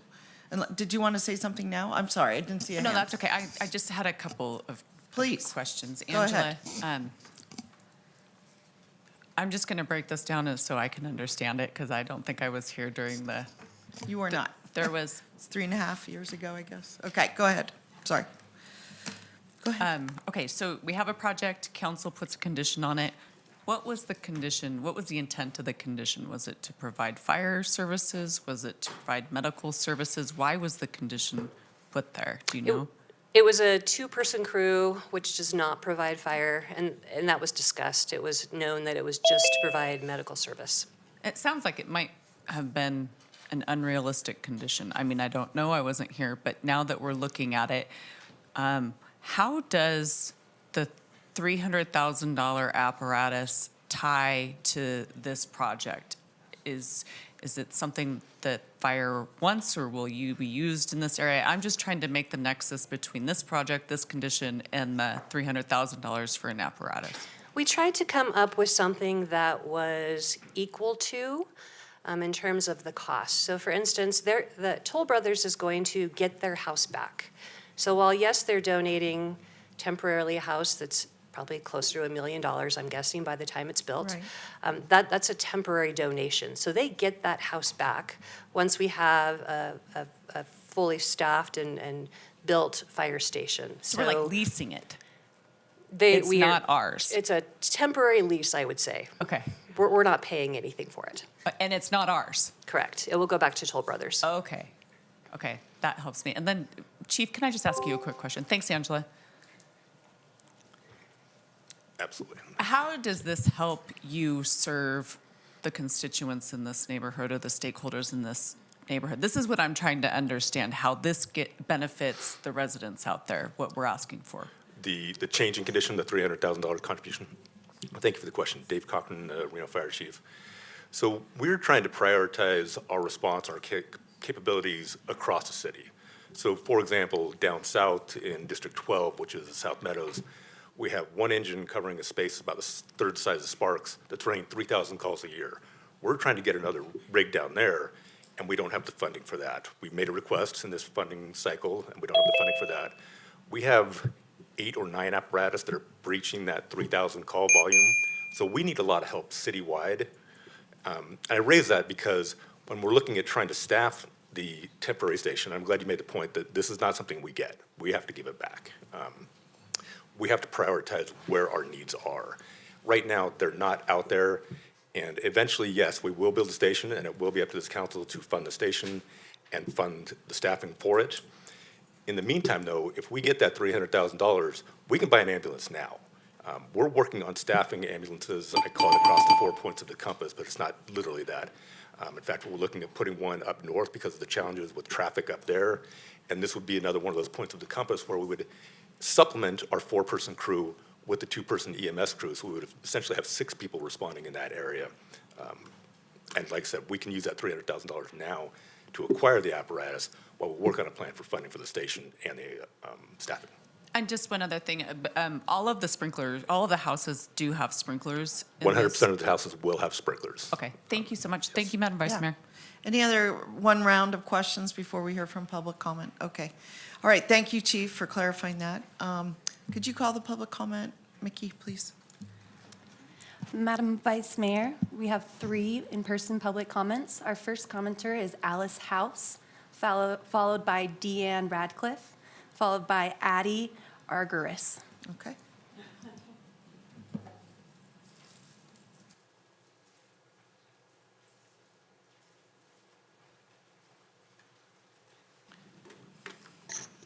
Alice House for the record. Our family moved from Sparks to Bel Air Ranch Estates in Verdi over 35 years ago. At the time, the developer and the county promised safety improvements for the community. Those commitments were never fulfilled. My husband is a retired EMS firefighter from Truckee Meadows. He was the vice president officer for negotiations between Truckee Meadows and Reno. He worked very Alex, hard. can you just pull this closer? Thank you. We're having some hearing challenges today. Thanks. He worked very hard to negotiate a contract between the departments to get the closest fire EMS responders to any emergency first. Understanding the importance of a quick EMS response time, the contract was never accepted by Reno Fire Department. Over 30-plus years later, these 2 departments are still trying to get the same situation resolved. Seems that this critical working relationship is a futile argument, doomed to never exist. Too much to the detriment of the communities that they are hired to protect. Important fact to remember, quick EMS time is critical for saving lives. It is a proven reality. The vast majority of calls for fire departments is for EMS. Closest and first EMS and firefighter personnel save lives, period, full stop. The existing agreement between departments calls for fire calls only. It does not include EMS response. Ms. Fuss stated the fact in the previous PC meeting, also misleading the commissioners to believe that the communities would be adequately covered for any emergency. Don't fall down that rabbit hole. I give Ms. Fuss 4 Pinocchios for her deceptive report. This means that the closest station is not called out for emergencies, EMS emergencies. Jurisdiction runs first for a medical emergency, a much slower response for Verdi areas. Impossible for any Reno fire station or REMSA to reach the Verdi areas in the required response time. The breakdown between the departments is overfunding. How much and which department will receive payment for first-in calls? EMS revenue is greater than fire protection calls, and the fight between departments goes on. Money over lives saved. It does not sit right with the Verdi community. There's an influx of thousands of people coming to the Verdi areas in the near future. The existing Verdi community has worked very hard to at least ensure there will be a temporary EMS house for medical emergencies. This is only until the city of Reno can build, equip, and man a desperately needed fire department, a permanent fire department station. What Chief Cochran is proposing will leave thousands of existing and future residents in grave danger. The temporary EMS house will save lives. Thank you. Next.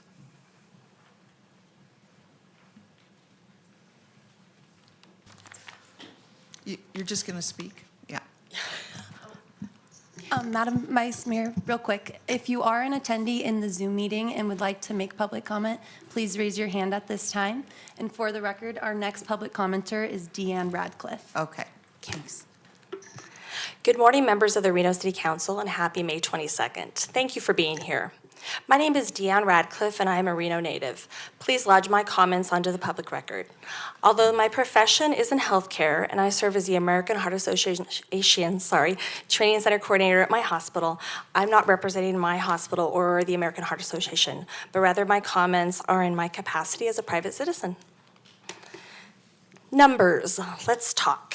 The project will generate over $24 million.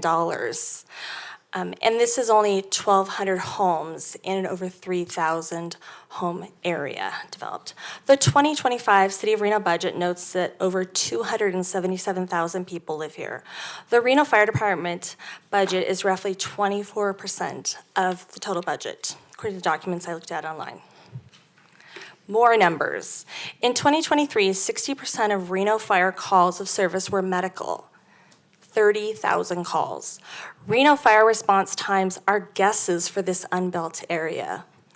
There is no automatic aid for medical calls. Let's review the Washoe County REMSA Health Response Zone map. The unbuilt area is currently Zone E. That's as quickly as possible, with the remainder of the Verdi Zone B, and that's 15 minutes, 59 seconds or less. And those are only for priority 1 calls, which is stated as life-threatening calls. Let's pause and talk about cardiac arrest. The brain loses its oxygen stores within 20 seconds. Your outcome, or let's say your survival from cardiac arrest, is dependent upon the time of collapse and the start of CPR. The quality of your CPR, so people that are trained in it, that are practiced and know what to do exactly, and early defibrillation. In other words, everything that the Reno Fire Department is not only trained for, but also equipped to provide and a basic city service. I am rooting for Reno, but I don't understand why the fire chief would ask for this. And I do not understand why these new City of Reno residents are not receiving the same level of service as other residents. The Reno City Council got this right by ensuring that life safety was addressed when this development was approved. Please don't get this wrong and remove the requirement for a residential fire station. I'd also like to note that the condition for the fire station was actually proposed and volunteered by the developer. Thank you so much for your time and service. All right, thank you very much, Ms. Radcliffe. And then Our final public commenter is Addie Argyris.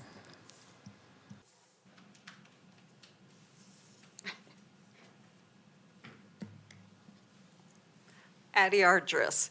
The condition is medical, it's not fire. You're being gifted a house. Work with REMSA on staffing it. I can't believe, and I'm appalled, we're here today talking about cashing out a life-saving condition.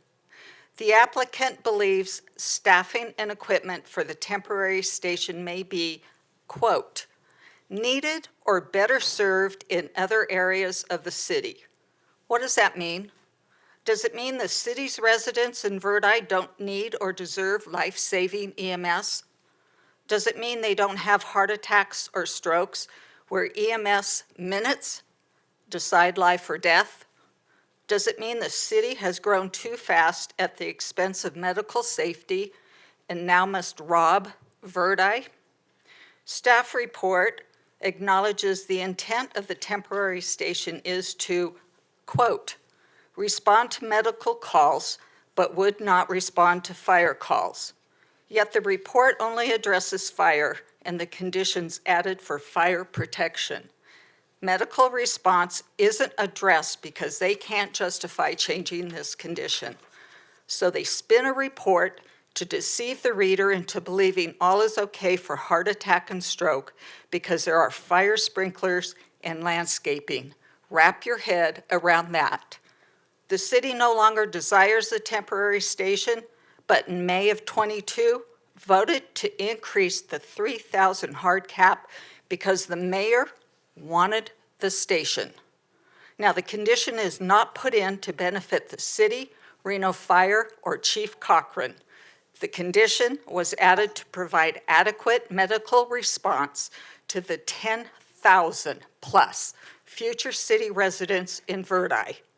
The response time since the condition was added has not changed, and without the temporary station, it will be inadequate to save lives. You guys are using a condition of approval as an ATM. There's a deceptive staff report and a fire chief who doesn't value Verdi lives. I'm appalled. The city of Reno needs to go crawl under a really big rock. Okay, is there any more public comment, Madam Clerk? No additional public comment. Okay. All right. Well, here's what I'm thinking. I've heard a little bit of concern from several council members. I've heard concern from the public. I think that the staff are trying to do a good thing. They're trying to enhance our fire services in general. But I don't know that it's fully baked from my perspective. My proposal to the team here today is that we continue this item and that we have our staff work with REMSA, Truckee Meadows Fire, and the Reno staff. So REMSA, which was the focus of the condition, i.e. medical, and talk about are there different ways that we can assure medical response at the right time. We have no houses there now. So I don't know when we have houses planned. I mean, so this is my thought at this time, because I don't think we right here can figure this out right now with confidence. So I'm looking for any input from any other council members on a direction, but that's my interest right now. Vice Mayor Dewar. Look, I'm concerned there are a number of moving parts that we haven't yet fully evaluated. I do agree that the REMSA issue is one that's concerning, and because I serve as the Vice Chair of the Public Board of Health, it's something that we're trying to address through our franchise agreement as we move forward. I think we have time. Yeah. You know, we've got 18 to 24 months before we think that there would be houses built that would trigger the condition anyways. I do think that there are questions in my mind about automatic aid and whether it covers medical calls for service out of the West 4th Truckee Meadows Fire Station. So this is, again, something. So I am with you, Councilmember Dewar, and believe that we just have a bit more work to do. I will say that I believe, Chief Cochran, you always have the best interests of this community and every resident in it, that your desire is to see people saved when medical calls for service happen. Any claims to the contrary are just not true. And so I will certainly support our fire chief and our fire agency trying to figure out, it's a complicated issue because it does implicate a broader budgetary question that also I think is we're not ready to have the conversation today. We have not built a new fire station in this community in a very long time, and there's a reason for that. It's not because we don't desire to see our residents flourish and be safe. It's a practical reality that our finances, our property tax are always declining, not resetting, that we have increased costs and calls for service continue to grow. And so we have work to do on our side. So with that in mind, Councilmember Dewar, and because I know you had given a time certain to another item, I'll move to continue this item to a future agenda. Madam Vice Mayor, can I ask a question of Ms. Foose real quick? Yes, of course. With this. Can I get a second, though, and then we'll go into your question? I'll second. Discussion. Sure. All right, we got a second for a conversation. Go Sorry, ahead. Madam Vice Mayor, though, if I might, can we do a time and date certain on the motion to continue so that we don't have to renotice this item? I don't know that I'm prepared to do that because the issues that I've flagged are rather large. I mean, having a conversation about REMSA, Trucking Meadows' mutual aid agreements, our own budgetary issues are all much larger than I think we can do. So we may have to just renotice. Mm-hmm. Thank you. Okay. Back to you, Ms. Taylor. Thank you. Angela, was there anything timing-wise that you needed us to make a decision today that would help? Do you have any challenges with us continuing it? Is there anything pressing in the timeline that needs to happen? No, absolutely not. We, again, this wouldn't be triggered until the 25th house is built. Okay. So we have time. We can go back and we did have a conversation. We have a letter from REMSA from 2021. We'll make sure you guys get a copy of that. That basically said there's no houses out here, but when there are houses, we have no problem serving it. But we will follow up with them to make sure what does that look like and what's the timing. And we'll bring information back to you to help you make a more informed decision. Thank you. Great question. Thank you. Okay, so we have a motion and a second on the floor. Is there any discussion? All right, all in favor, please say aye. Aye. Aye. Any opposed? All right, motion passes. We'll continue the item. When the staff are ready, please bring it back. And good job. I know you're trying to do the best for our community. All right, we are going to turn to item D5. D5. Okay.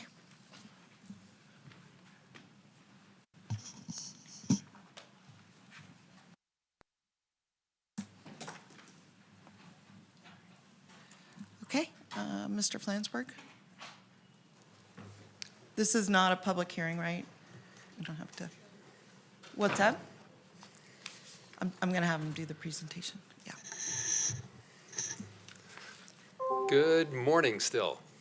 For the record, John Flansburgh, Regional Infrastructure Administrator, here on D5 to discuss fencing in South Reno. I wanted to just discuss a few things that have happened over the last several years on this issue. We've had, in 2022, I believe it was, we had 3 different meetings. They were on Zoom because we were in COVID, where we discussed various items.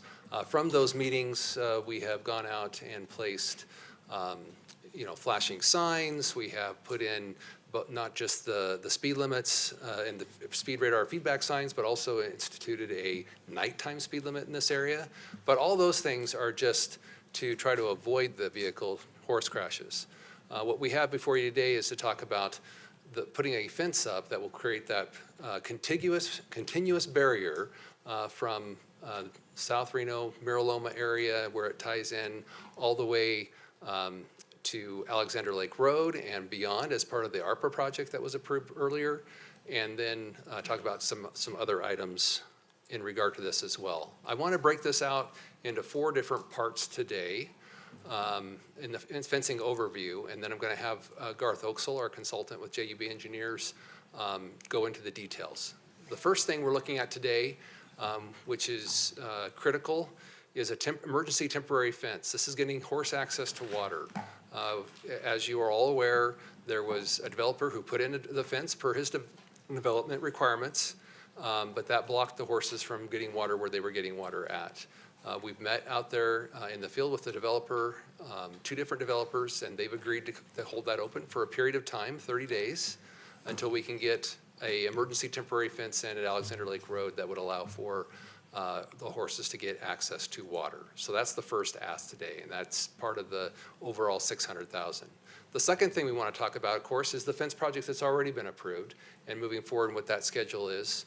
And that was with the ARPA funds, the $500,000, looking to have that completed by the end of September, before October 1st. And then the third thing we're talking about today is the Southern Fence Project, which is going to be further south in the Geiger Grade Toll Road area, where we still have horses coming in, because without a continuous fence and where there's openings, we're going to continue having horses coming down into the area where we are. And finally, the fourth item, which came out of a meeting with the Nevada Department of Agriculture, is a fencing project that they have that's going to be 23 miles long. It's going to go from Toll Road all the way to Carson City, to the Eagle Valley Golf Course area. And it's going to be on BLM property. And they are currently have that project is in environmental review within the BLM. So those are the 4 general items. I'm going to have Garth Oaksel then go into those items each in detail so that we have, so all of you can be informed on what we're looking at. So I'll turn time over to Garth.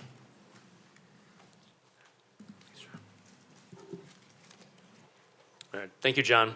For the record, Garth Oaksel with JUB Engineers. So yeah, as we'll go into some details here for what the actual project entails, we're looking here on the north phase of the project, and this is the emergency access plans that John referenced. They're eliminating approximately 500 feet of fencing that's out there right now, moving the fence to the other side of Steamboat Creek to open up that water access that doesn't currently exist in response to what John alluded to with the developers further south of this area in what they're doing. So that's the emergency access plans. Part of that will dovetail into the overall northern aspect of this. So north is going to be on your right as you're looking at the screen. Alexander Lake Road that we were just discussing there, you'll see is in blue text there, kind of in the middle right part of your screen. And then we've got a few other locations as we move further south or further left on the screen. Down there at the very bottom, right above where it says Northern Project ARPA funds, we've got an optional fence there. And then moving over to the bottom left where the aggregate pit that if you've seen that part of the community up above the Demonte Ranch High School, is where we're also doing some fencing activity. The majority of the effort in this northern phase is to really plug some of the existing holes that are out there. As the community's developed in the southeast part of the community, each developer has been required to do their own fencing around their developments, but unfortunately that's left a few holes here and there. Just through timing over the years, in addition to that, some of the fence in this area is decades old and is in need of repair, and a lot of volunteers have done their best to keep the fence up as best as possible. But with limited resources, tough accessibility, the fence just is not appropriate. Hence the issue we've been facing here, most notably in the months of November, December, and January here of 23 and 24. So we're trying to address that with these projects. Going back to the north with Alexander Lake Road, this is the overall improvement we're looking at. It's a little over half a mile of water access that the horses right now have about 60 feet. The emergency project will open that up to around 500. This ultimate phase will open it up to over half a mile of fencing or opening up of the creek by relocating the fence from the east side to the west side. If you can see the green line on there near the text of existing Steamboat Creek, that's the existing fence. The red line there adjacent to Veterans Parkway is where the new location the fence will be. We cross the creek and then tie in to the existing fence there that runs through the middle of the screen on the right-hand side. We also have this little spot here. It's a little difficult to see, but it's in the bottom center of the image. Again, this is one of those areas where the 2 developers on either side of this little drainage way that was required to perpetuate stormwater was just never fenced off. So this happens to be an area that the horses are currently, it's a nice little alleyway, if you will, for them to come from the east and head west to get to Rio Wrangler Parkway.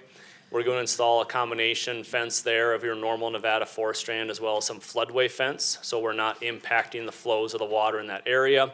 It's also a fairly popular hiking and walking area, so we're installing a pedestrian access gate in this location, and also at Alexander Lake Road, I didn't highlight that, but installing a pedestrian access gate there as well. We're doing that as a passive feature. The gate that we've come up with automatically closes. They're good to up to 1 million repetitions for the gate opening and closing. That ensures that we don't have anyone who might be absent-minded, might happen to just forget to close the gate behind them, and ensures that it closes in a safe manner so the horses are not able to get out. As we move further south, now we're looking at the area of the existing aggregate pit. This is above the Toll Brothers development along Western Skies Drive.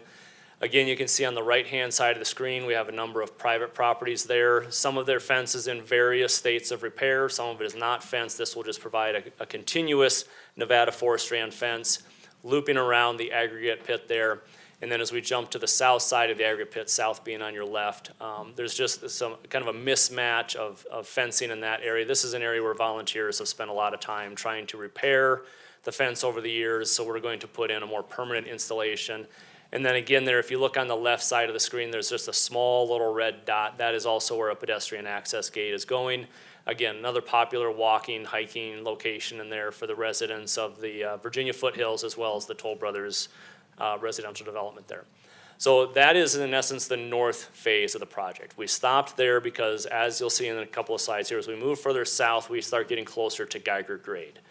We recognize through our discussions that the further south we continue with fencing, the higher probability that horses would be accessing Geiger grade, which was a concern. We've got high volume, high speed, and Geiger grade. So there's a particular opening on the uphill side of the Virginia foothills called Kenneth Way. We're gonna leave Kenneth Way open until we can get Geiger grade fixed. The thinking was, again, let's not have the horses access Geiger grade. They can come in to the Virginia foothills, low volume, low speed roads, much safer. So we've tied those two improvements together. This is the south face here. North is now up. So where the water tower is there in the upper right hand is where we will pick up with existing fence that is in good condition. The blue line that you see following Geiger grade would be within NDOT right of way. And then from about the middle of the screen in the up-down direction is we pick up with the Nevada four-strand red fence there, tying down to Toll Road there at the bottom, which is where the Nevada Department of Agricultural's project picks up and will tie into the improvements that they have going on there. Late last week, we had a meeting with NDOT. The blue line you see on the screen right now has a high probability of actually changing slightly. The amount of fence would reduce. NDOT has had this percolating the idea of taking care of the horses on Geiger grade as well. They were very receptive to what we have done to this point. We collectively, City of Reno, and the Wild Horse Connection and others that have done to this, advanced the plan to this point, so they're very receptive to that. Preliminary discussions are they have some funding, they have some maintenance crews that we would work in conjunction with for the actual Geiger grade highway itself and try to coordinate everything, so we're timing this together with those improvements. You'll see at the top of the screen there, in the middle is Kenneth Way, and I believe on the next slide here, yeah. So north is now to your right. In essence, the only thing being done here at Kenneth Way is a cattle guard with very minor fencing connecting the cattle guard to the existing property owner's fence. This will close that opening that's currently out there where right now the horses are just free to walk right down Kenneth Way and into the neighborhood. So this will close that, and again, we'll do the timing of Kenneth Way improvements with the timing of the Geiger grade to have a cohesive fencing system essentially running from Hidden Valley all the way down to tying into Nevada Department of Ag at Toll Road, and then they'll pick up and continue on further south to Carson City. So that concludes kind of the essence of the presentation. It's a quick summary of the improvements we've been working on for the last many months on this project, but I know there's a lot of feedback we've received of people are anxious to get this in place. Our target is to have everything done before the next diversionary feeding season starts, and obviously we want to get all of that done as quickly as possible. So with that, John, was there one more slide? Or okay. Okay. All right. All right. Thank you so much, Garth. It's been a pleasure working with you. I know you and JUB have put a lot of time and effort into planning this out. I wanted to mention, you mentioned some groups, but I know we've been also working with Washoe County. We've been working with the Department of Ag. We've obviously been working with the state of Nevada with NDOT and the Department of Ag. So it's a very much a multi-agency project. I know that we've been very challenged for at least 10 years with this, so I'm glad to see this come to this level of fruition. Let me just ask, I don't know if there are any questions, comments for our speakers, and I do want to open it for public comment. Do you want to have a comment or question before we go there? Yeah, Madam Vice Mayor, I have Yeah. questions. Do you want to do that now? I'm fine to wait. Should we hear from the public, or do you want to comment now? Whatever you desire. Okay. Well, why don't we hear from the public, and then we'll have it all on the table. Tracy Wilson, followed by Marcy Connington, followed by Tanya Tavkar. And if you're a Zoom member, would like to make public comment, please raise your hand at this time.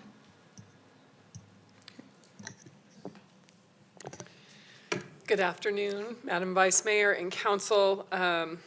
Thank you for being able to speak today. I've been working on issues in the South Reno area with horses in the neighborhoods since, 2017 maybe. And I know that many of you have seen my face many times on these issues.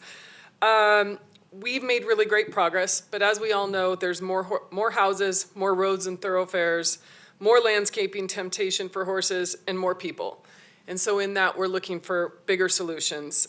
This is a much needed and the biggest impact solution to keeping the public safe on the roads and in the community, and the horses that people love safe up on the range where they belong.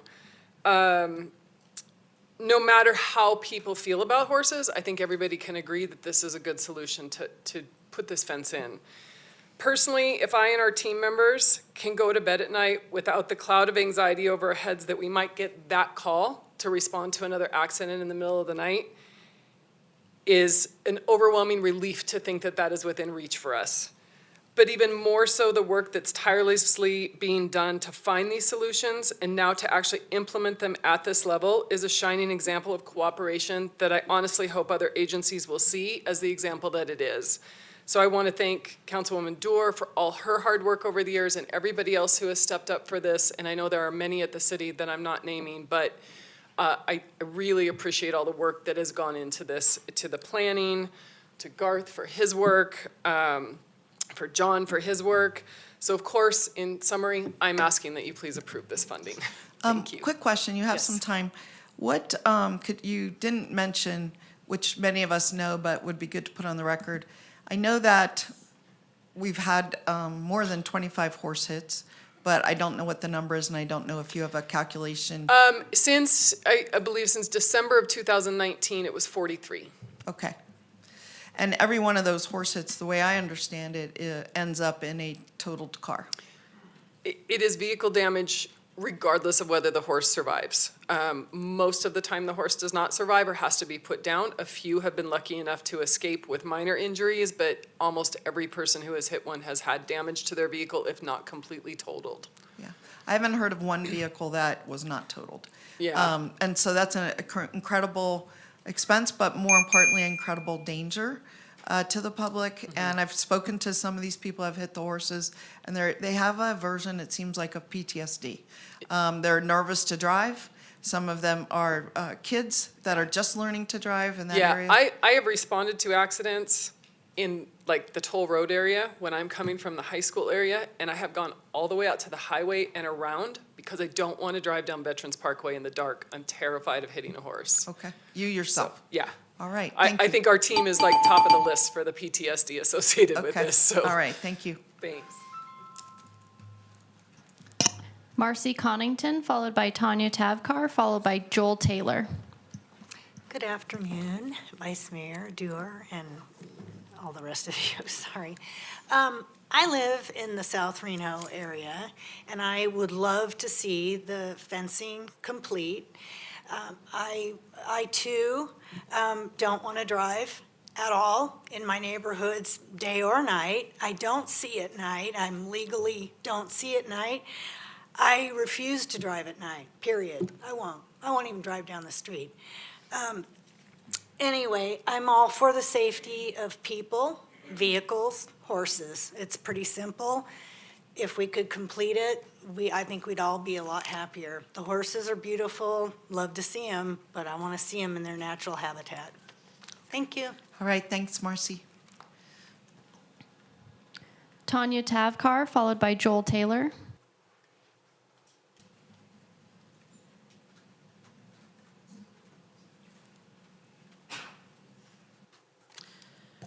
Good morning. My name is Tanya Tafkar, and I'm a wild horse advocate. I have been out there on the range for at least going on 17 years now. I've known these horses since a lot of them were young foals. I know where they go and I know how they navigate. It is very important for you to know that all these horses that go to the Steamboat Creek are not all of a sudden going to go down to the new water that is going to be opened up at the Alexander Lake end. It is very inhumane and scary to think what these horses will do in a panic with no water. Yesterday was a perfect example.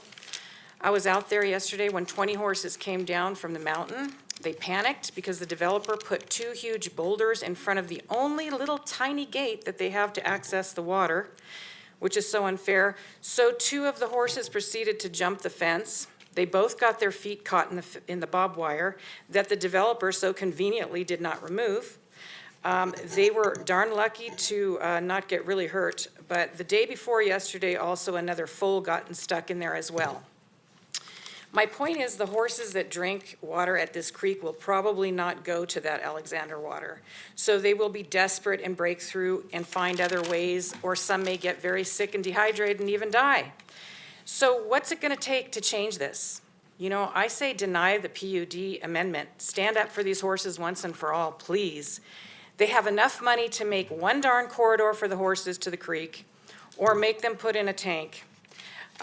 This water issue is borderline on ridiculous. It is completely legal to give horses water, and the developers are not watering the horses, as they say. The horses have been coming here for years. So please do something smart for these horses. It is their last chance. Again, and as we know, there's the NRS statute that states it's legal to give horses water. They're lucky that some of the big animal organizations have not heard about this yet. Thank you. All right. Thank you, Tanya. Anyone else? Joel Taylor, followed by Lisa O'Sullivan via Zoom.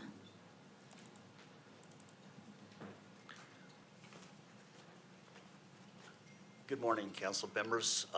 This is going to be fairly short. My name is Joel Taylor. I'm a Reno resident from South Reno, and I've been living here for about 5 years.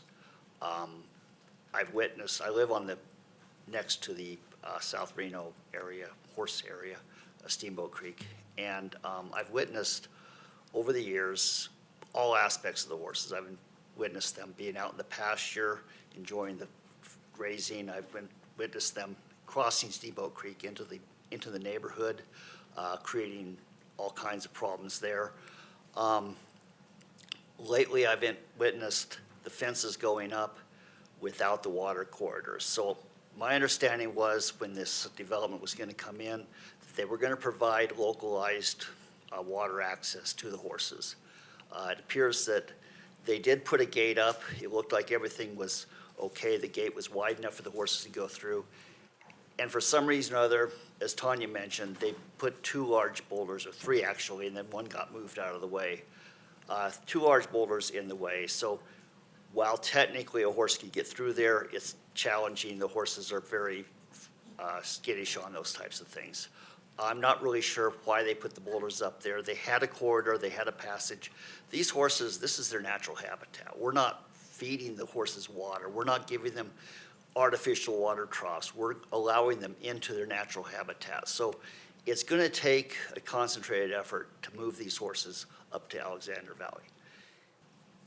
Lake.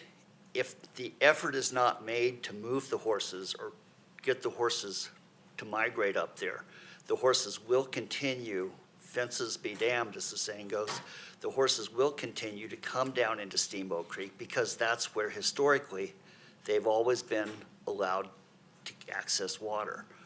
I think the fence is a great idea.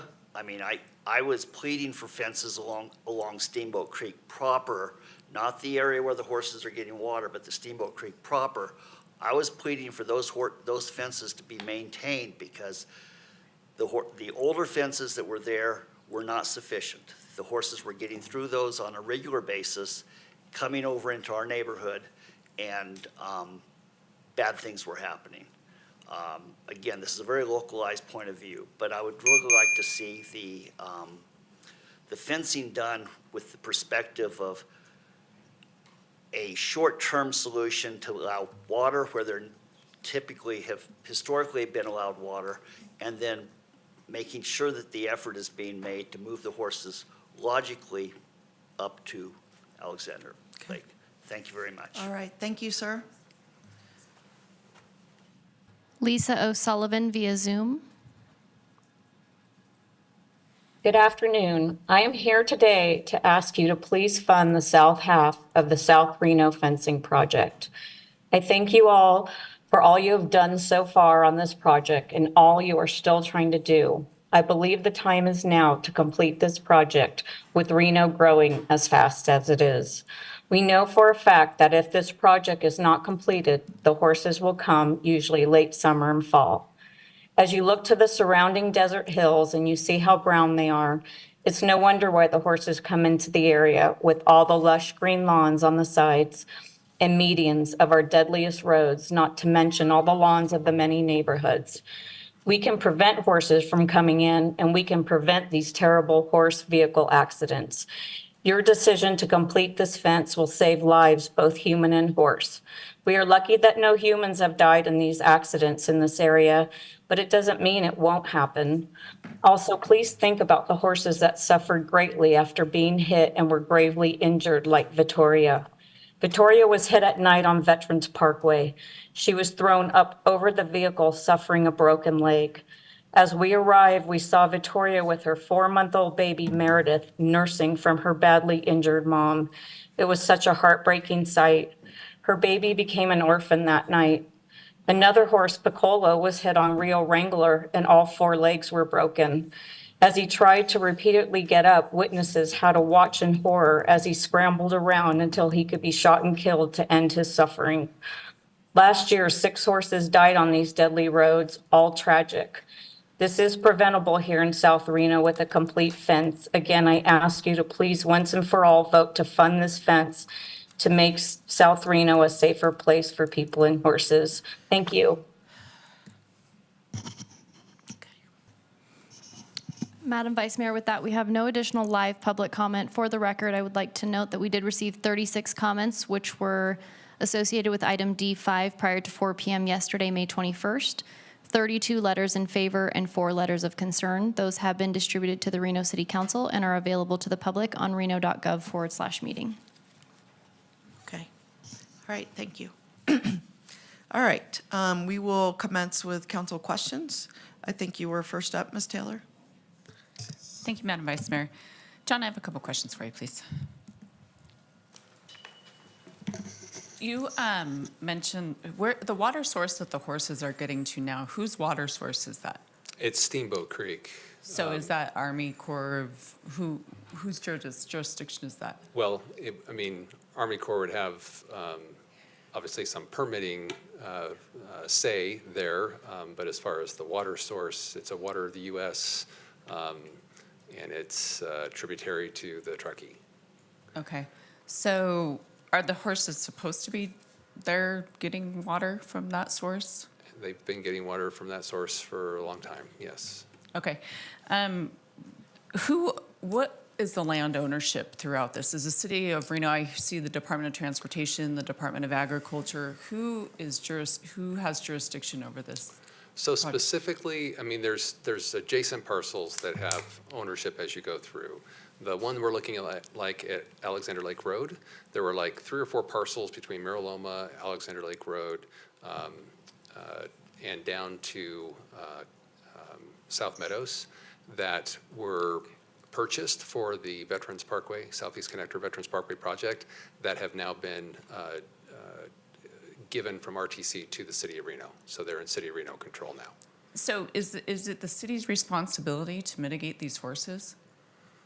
I think our responsibility is around public safety and just making sure that we can do what we can to prevent vehicle horse collisions. But as far as getting to the water, I mean, there's places for them to get water. I'm just trying to understand. From my perspective, I don't think the city should be in the horse fencing, mitigating, feeding, rounding business. But I'm trying to understand if we should be, and why isn't the Nevada Department of Agriculture? Because when I was out there yesterday, I saw NDOT signs, I saw Department of Agriculture signs, I saw private property signs. I didn't see any City of Reno signs. So I'm wondering where is the city's responsibility? And the $500,000, $550,000 that we're talking about, it says it's coming out of contingency, but is that also our emergency fund? There is contingency is just what it sounds like. It is for expenses that come up, money that's set aside for expenses that may come up. Vicki probably would have a better answer in terms of. Maybe I'll ask Vicki on my second round, but where is the city's responsibility in this, in this whole mess? And the reason why I ask is because when I was out there yesterday, first of all, the boulders are there because it's protecting people. There were people out there on bikes, there were people out there on motorized sports that were hurting the horses, causing them to be upset. And also there is huge construction equipment driving through those parcels. It is not safe for people, horses, or motorsports to be out there. So the developer, by complying with the condition that we put on them to fence that, we knew that was gonna be fenced. We told them to fence it. They gave us an update that they were gonna fence it. Then they fenced it, and then we got mad at them and told them to open it up. So it's a huge liability, I would say, for the developer right now to have people running around on that property with all that equipment. It's a disaster waiting to happen. But again, sorry, what about the city's responsibility in this? Again, the ARPA funds that were set aside will fence off from Veterans Parkway. It will allow access to Steamboat Creek, so that'll be in place. But we can't do that quickly. We still have some design. We still have to get the bids out. We need something quickly to get access to water. So what's the quickly part? Is that the 50,000 part? Is that the emergency part? Is the 50,000? And you can get the horses to the water and we can fence off the rest of We it? can get access to the water. The fencing off the rest of it will occur with the ARPA on that north end. I'm sorry, the developer's portion right now, will all of that be fenced off so people can't go in there and? It will be, they will close the gate. And they'll lock it? Yes. Okay, that's my emergency concern right now, is keeping people, I mean, there were kids out there on dirt bikes and just to huge construction going through. And it's more than just one developer. Sure. You actually have 3 different developers involved here. You've got Sunny Hills, who built the fence across as one of the conditions of their permit. We've got the developer who is Lennar Homes, who's doing the construction that they need to do to put in the roadways and get things ready for a bridge they've got to put in. And then you have De Loretto, who their concern is the impact that they've had from vandalism and things that occur. They have active security going out. And they have active security, and so they actually place the boulders. So I mean, there's multiple folks involved with different. So the emergency part of this right now is the $50,000 to get the horses over access to water. the south side, or the north side over by Alexander Lake. Okay, thank you. Thank you, Madam Vice Chair. Okay. Yep. Anyone else like to make comment or questions? Mr. Reese? Thank you, Madam Vice Mayor. Mr. Flansburgh, you know, I am struck by some of the comments of the public who are really struggling to make sure that we are taking into account the natural environment that we find ourselves in. And so from my perspective, I'm not sure I understood fully the answer you gave to my colleague, Ms. Taylor, about the city's role.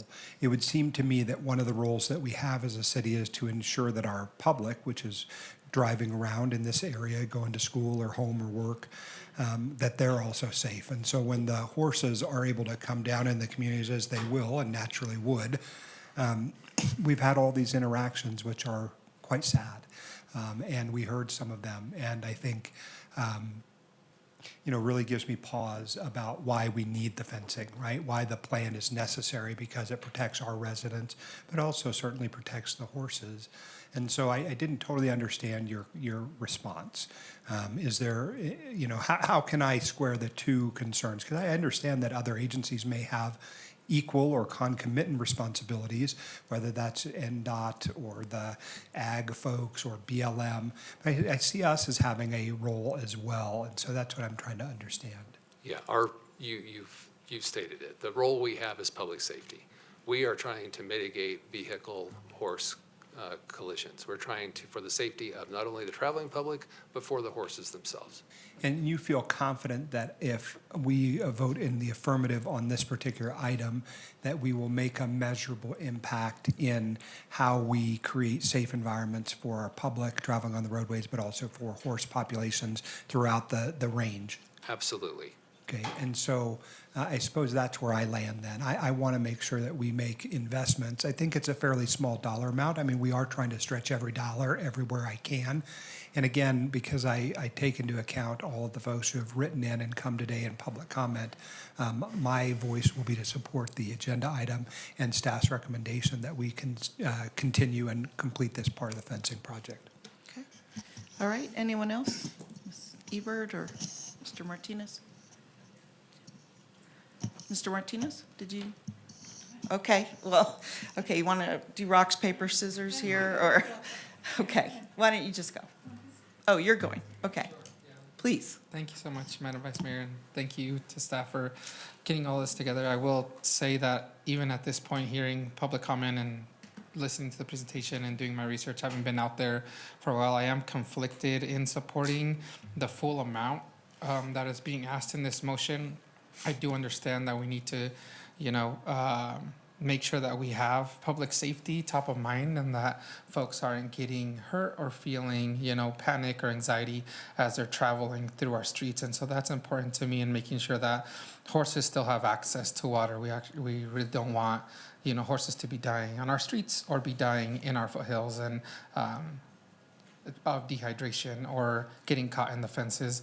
And the reason I say some of these things is because I received some pictures from one of the developers that folks are along the fence line and cutting down the fence for this. So I'm just wondering if there are any measures we're taking to make sure that if we do end up funding the fence, that they won't get cut down. I know we can't have staff out there 24/7, but I think it's something we need to think about as we make this investment.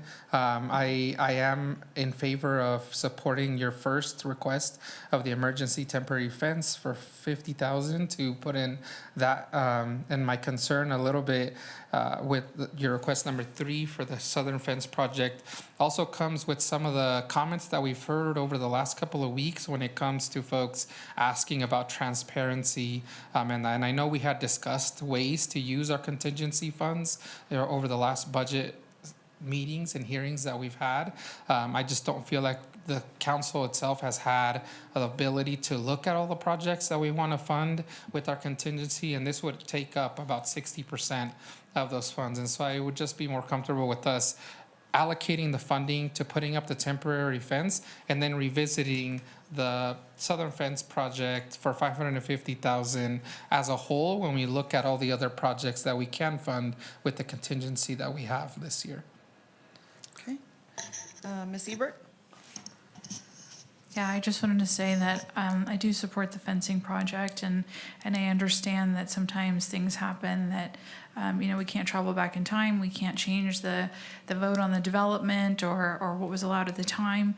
But as a city, we're responsible for safety. And I think, much to my comments about the other condition we were speaking about with the Quillisi development, I think that we do have a responsibility to the citizens of Reno. We do have a responsibility for safety. And even though you might be able to say, well, it's somebody else's property, it's somebody else's this, it's somebody else's that. At the end of the day, it's the citizens of Reno that we need to keep safe on our roads. Just like a lot of us council members have used funds to pay for crosswalk flashing beacons that technically NDOT maybe should have. The fact remains that when we have the money to do things for safety for the public, we should do them. And it's kind of on us to do what's right and not say, well, not us, somebody else should be doing it. It's on all of us to be responsible for the safety of the people that live here.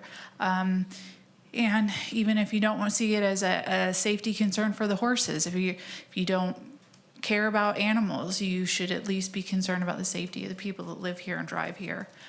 So for that reason alone, I'll support it. Okay. Just a couple comments, and then we'll go back for any further questions.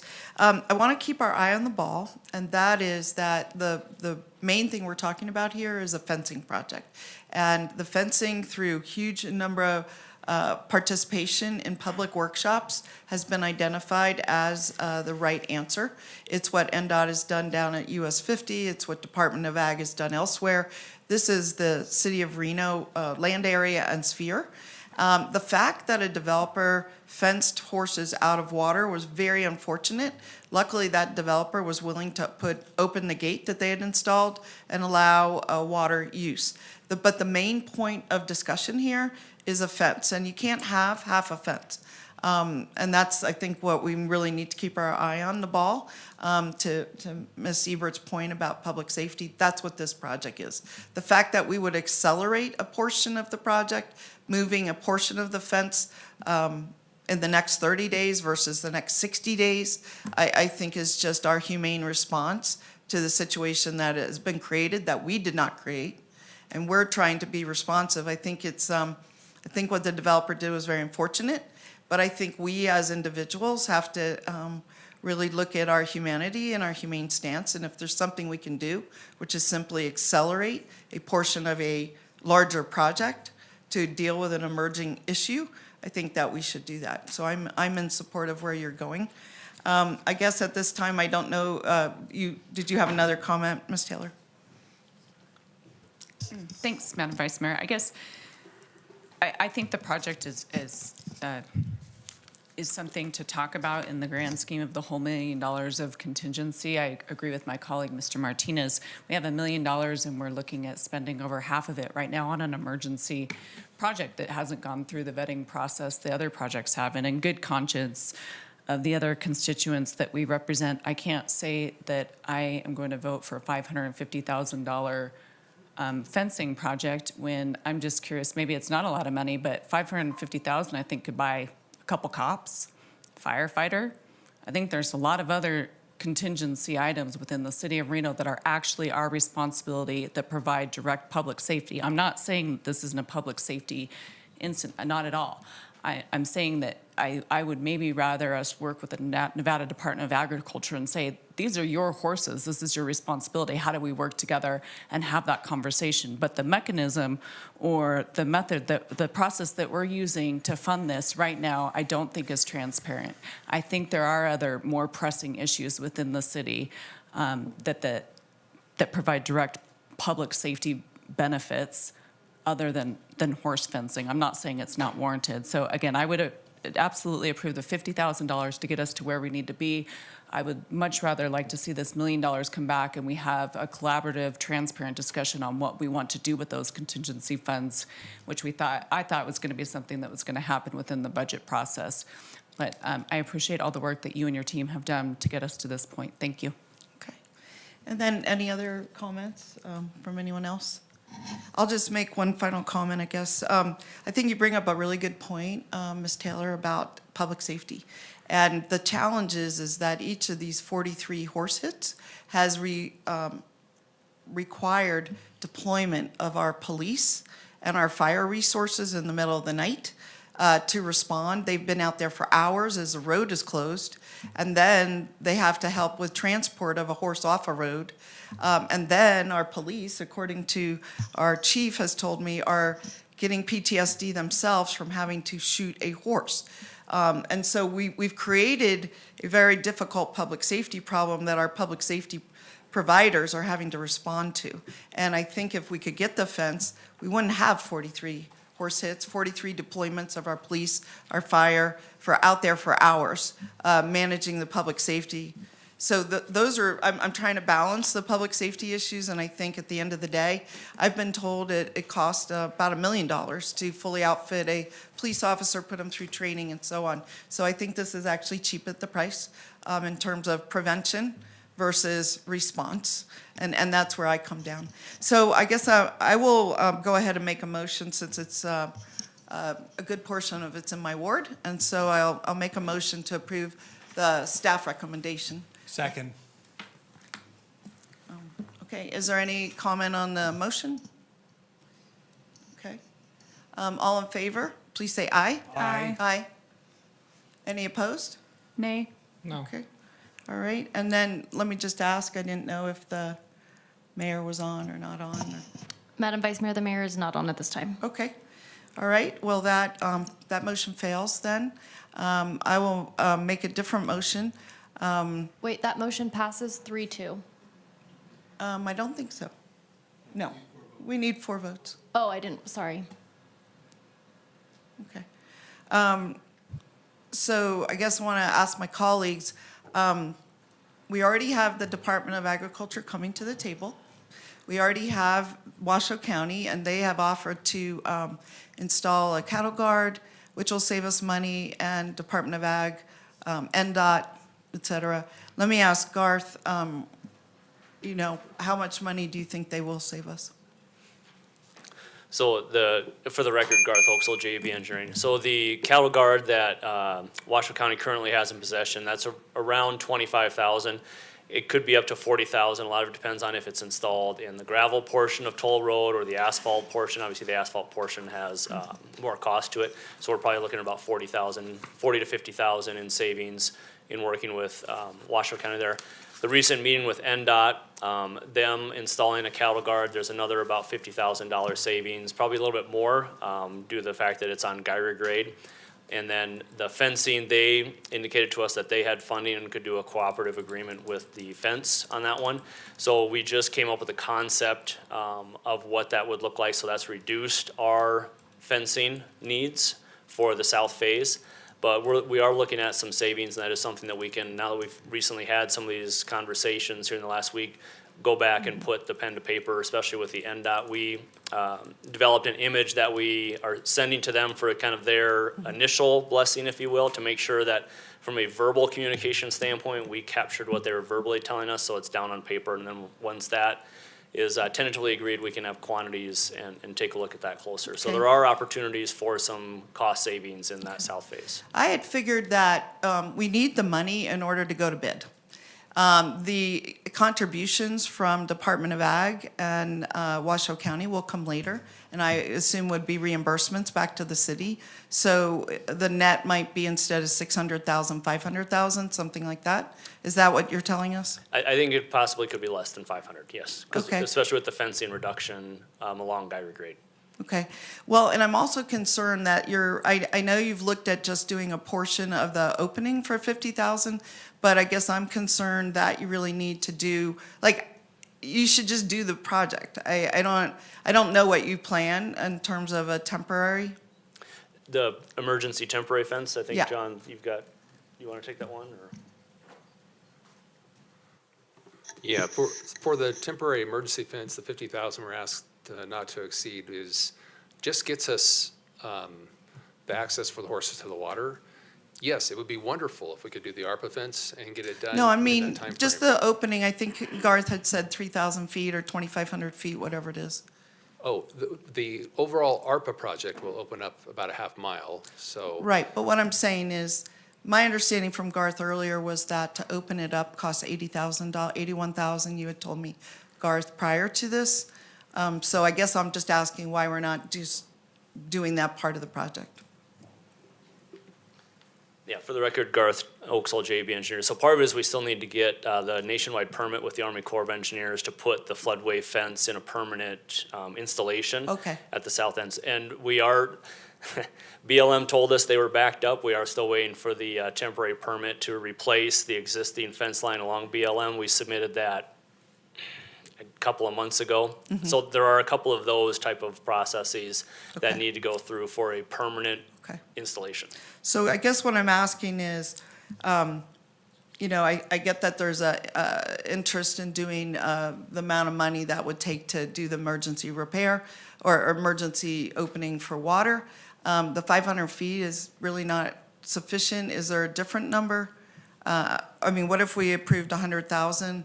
Would that take us to where we need to be? That's what I'm trying to understand. To open up the entire half mile? Yeah.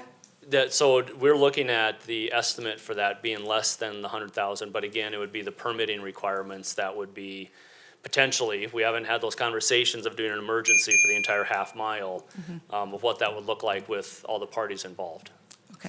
Well, perhaps I can make a motion for 100,000 because I'm concerned that if you need to get these permit approvals or do something else, you're going to be like $10 short.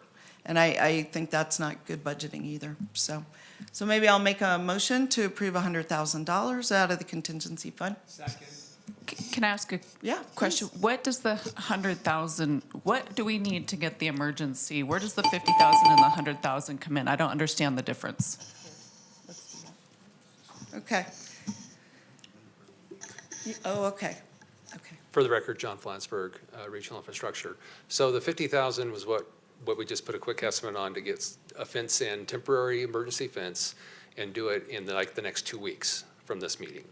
The reason it's a 500 feet is because we're crossing an existing irrigation structure, so we don't have to get down in the water at that particular point. So that's why we chose that area for this temporary So fence. where does the other 50,000, what does $100,000 get us? I think the additional 50,000 would just be other assistance with any permitting issues that may come up. It's kind of a contingency on the 50,000 is what I would understand. You know, oh, sorry, did you get the No, answer? go ahead. Did you get your answer? Okay.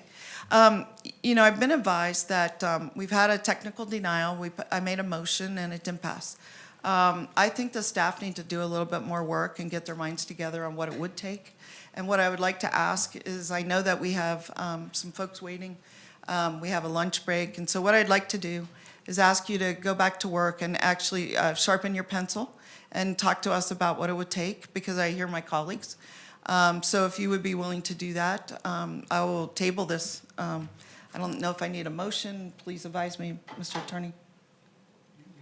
I can just continue it to later in the meeting. That's what I'd like to, whenever you're ready, we'll reconvene for the purposes of item D5, okay? And right now, what we're gonna do is take an hour break. We have a lunch break prepared, and so we'll move into that. So we'll reconvene at it looks like 1:45, if I'm reading. Is that sufficient time? Okay.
All right. Hi, everyone. We're reconvening. Sorry for the delay.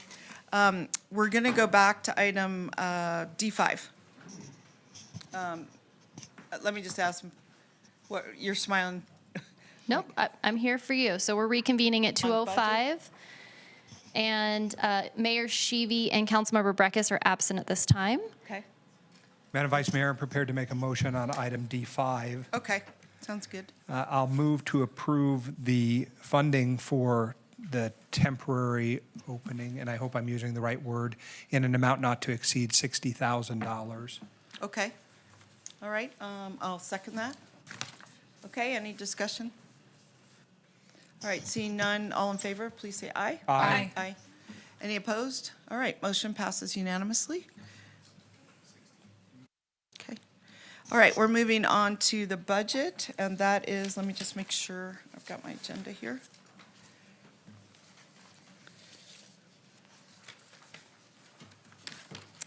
Let's see here. Okay, all right, so we are on to item C1. Madam Vice Mayor, can I also ask that we open the redevelopment agency agenda Yeah. as needed? And maybe, Madam Clerk, if you could help us get those done correctly? All right, we're going to call to order the redevelopment agency board meeting for Wednesday, May 22nd. We'll not be taking Pledge of Allegiance. We've already done that today, so I'm going to move into roll call. Councilmember Breckus absent at this time. Councilmember Dorr. Here. Martinez. Ebert. Present. Taylor. Reese. Here. Sheevy absent at this time. Madam Vice Mayor, you do have a quorum of the redevelopment agency board. We're moving into item A3, public comment. We have none for the RDA. So I'm on item A4, approval of the agenda. Move to approve? Is there a second? Second. All right, we have a motion and a second. All in favor, please say aye. Aye. Any opposed? All right, motion passes unanimously. Thank you. So now we're looking to open items B1 on the redevelopment agency board and items C1 on the regular meeting for today. Okay. All right, so we have a staff report. Is it a Yes, Madam public Vice Mayor, hearing? yeah, if you can open the public hearing. Oh, yes, okay, yes. Give me a moment. Just have to find myself here. Okay. And everything's highlighted. Okay. Okay. All right, we're going to open the public hearing. Let the record reflect that the public hearings for the redevelopment agency Board Item B1 and Reno City Council Item C1 are being opened together. Madam Clerk, was proper notice given and any correspondence received? Madam Mayor, proper notice was, Madam Vice Mayor, proper notice was given and no correspondence was received on either item. Okay, then the next step is council disclosures. Do any council members need to make disclosures? Shall we start with Ms. Taylor? Oh, sure. I'm sorry, this is for C1. Yes. Do you want me to do it for C1? Yes. Okay, thank you. Madam Mayor, fellow city council members, and Madam Clerk, item C1 involves adoption of the fee schedule for the City of Reno FY25, including business license fees. In my private life, I own Tailor-Made Solutions. The proposed fee increases are minimal, not significant, and will not financially impact my business in any material way. On this matter, I have sought guidance from the City Attorney's Office pursuant to NRS 281A.4204A. The law presumes that the independence of judgment of a reasonable person in the public officer's situation would not be materially affected by the public officer's commitment in a private capacity to the interests of another, where the resulting benefit or detriment occurring to the other person is not greater than that occurring to any other member of any general business profession, occupation, or group that is affected by the matter. Here, while I have a significant pecuniary interest in my business, the resulting benefit or detriment accruing to me will not be greater than that accruing to any other member of any general business, profession, or occupation within the city. The fact that I am a business owner will not impact my ability to impartially review and render a decision upon this particular agenda item. Madam Clerk, please accept this disclosure and lodge it on the record for this meeting and subsequent meetings pertaining to this agenda item. Thank you. All right, thank you. Anyone else? Yes, Madam Vice Mayor. Madam Vice Mayor, fellow City Council members, and Madam Clerk, item C1 involves discussion and potential direction to staff regarding the fiscal year 2024-25 budget, fee schedule, and strategic priorities for the city, including business license fees. In my private life, I'm a partner at the law firm of Reese Ring Velto. Any proposed fee increases are minimal and not significant, will not financially impact me or Reese Ring Velto in a material way. In addition, Reese Ring Velto represents the Reno Police Protective Association on legal matters involving officer-involved shootings. On this matter, I've sought guidance from the City Attorney's Office. With regard to the business license fees pursuant to NRS 281A.4204A, the law presumes that the independence of judgment of a reasonable person in the public officer's situation would not be materially impacted by the public officer's commitment in a private capacity to the interests of another, while the results benefiting or detriment accruing to the other person is not greater than that accruing to any other member of the public profession, occupation, or group that is affected by the matter. Here, while I have a significant pecuniary interest in my employment with Reese Ring Velto, the resulting benefit or detriment accruing to me will not be greater than accruing to other members of the general business profession and occupation with the city. See Inway Reber Commissioner Opinion Number 09-475, 2009. The fact that I'm a partner will not impact my ability to impartially review and render a decision upon the particular agenda item. With regards to the RPPA pursuant to NRS 281A.065, 4 and 5, I have a commitment in a private capacity law firm as my employer, and the RPPA is based on my law firm's continuing business relationship with the RPPA. I also have a pecuniary interest in the legal fees paid by the RPPA to the firm. Consequently, the independence of judgment of a reasonable person in my situation could be materially affected in taking action and voting on items related to the RPPA. In order to avoid conflicts of interest and appearance of impropriety and comply with the ethics law, I would ask staff not to solicit my direction on budget matters specifically involving the RPPA. Going forward, please let me know when you will be discussing RPPA matters specifically, and I will leave the room for the duration of the conversation. Thank you in advance for your cooperation. Madam Clerk, please accept this disclosure and lodge it on the record for this meeting and subsequent meetings pertaining to this agenda item. Okay. Anyone else? Okay, I do have a disclosure. I'll address it to Madam Mayor. Fellow City Council members and Madam Clerk, item C1 involves adoption of the fee schedule for the City of Reno for FY25, including business license fees. In my private life, I own two businesses licensed in the City of Reno, Desert Pacific Exploration and MinQuest Ltd. The proposed fee increases on both businesses are minimal, not significant, and will not financially impact my businesses in any material way. On this matter, I've sought guidance from the City Attorney's Office pursuant to NRS 281A.420, paren 4, paren A. The law presumes that the independence of judgment of a reasonable person in the public officer's situation would not be materially affected by the public officer's commitment in a private capacity to the interests of another, where the resulting benefit or detriment accruing to the other person is not greater than that accruing to any other member of the general business, profession, occupation, or group that's affected by the matter. Here, while I have a significant pecuniary interest in my business, the resulting benefit or detriment accruing to me will not be greater than that accruing to any other member of any other general business, profession, or occupation within the city. See in Weber, Commission Opinion Number 0947C in 2009.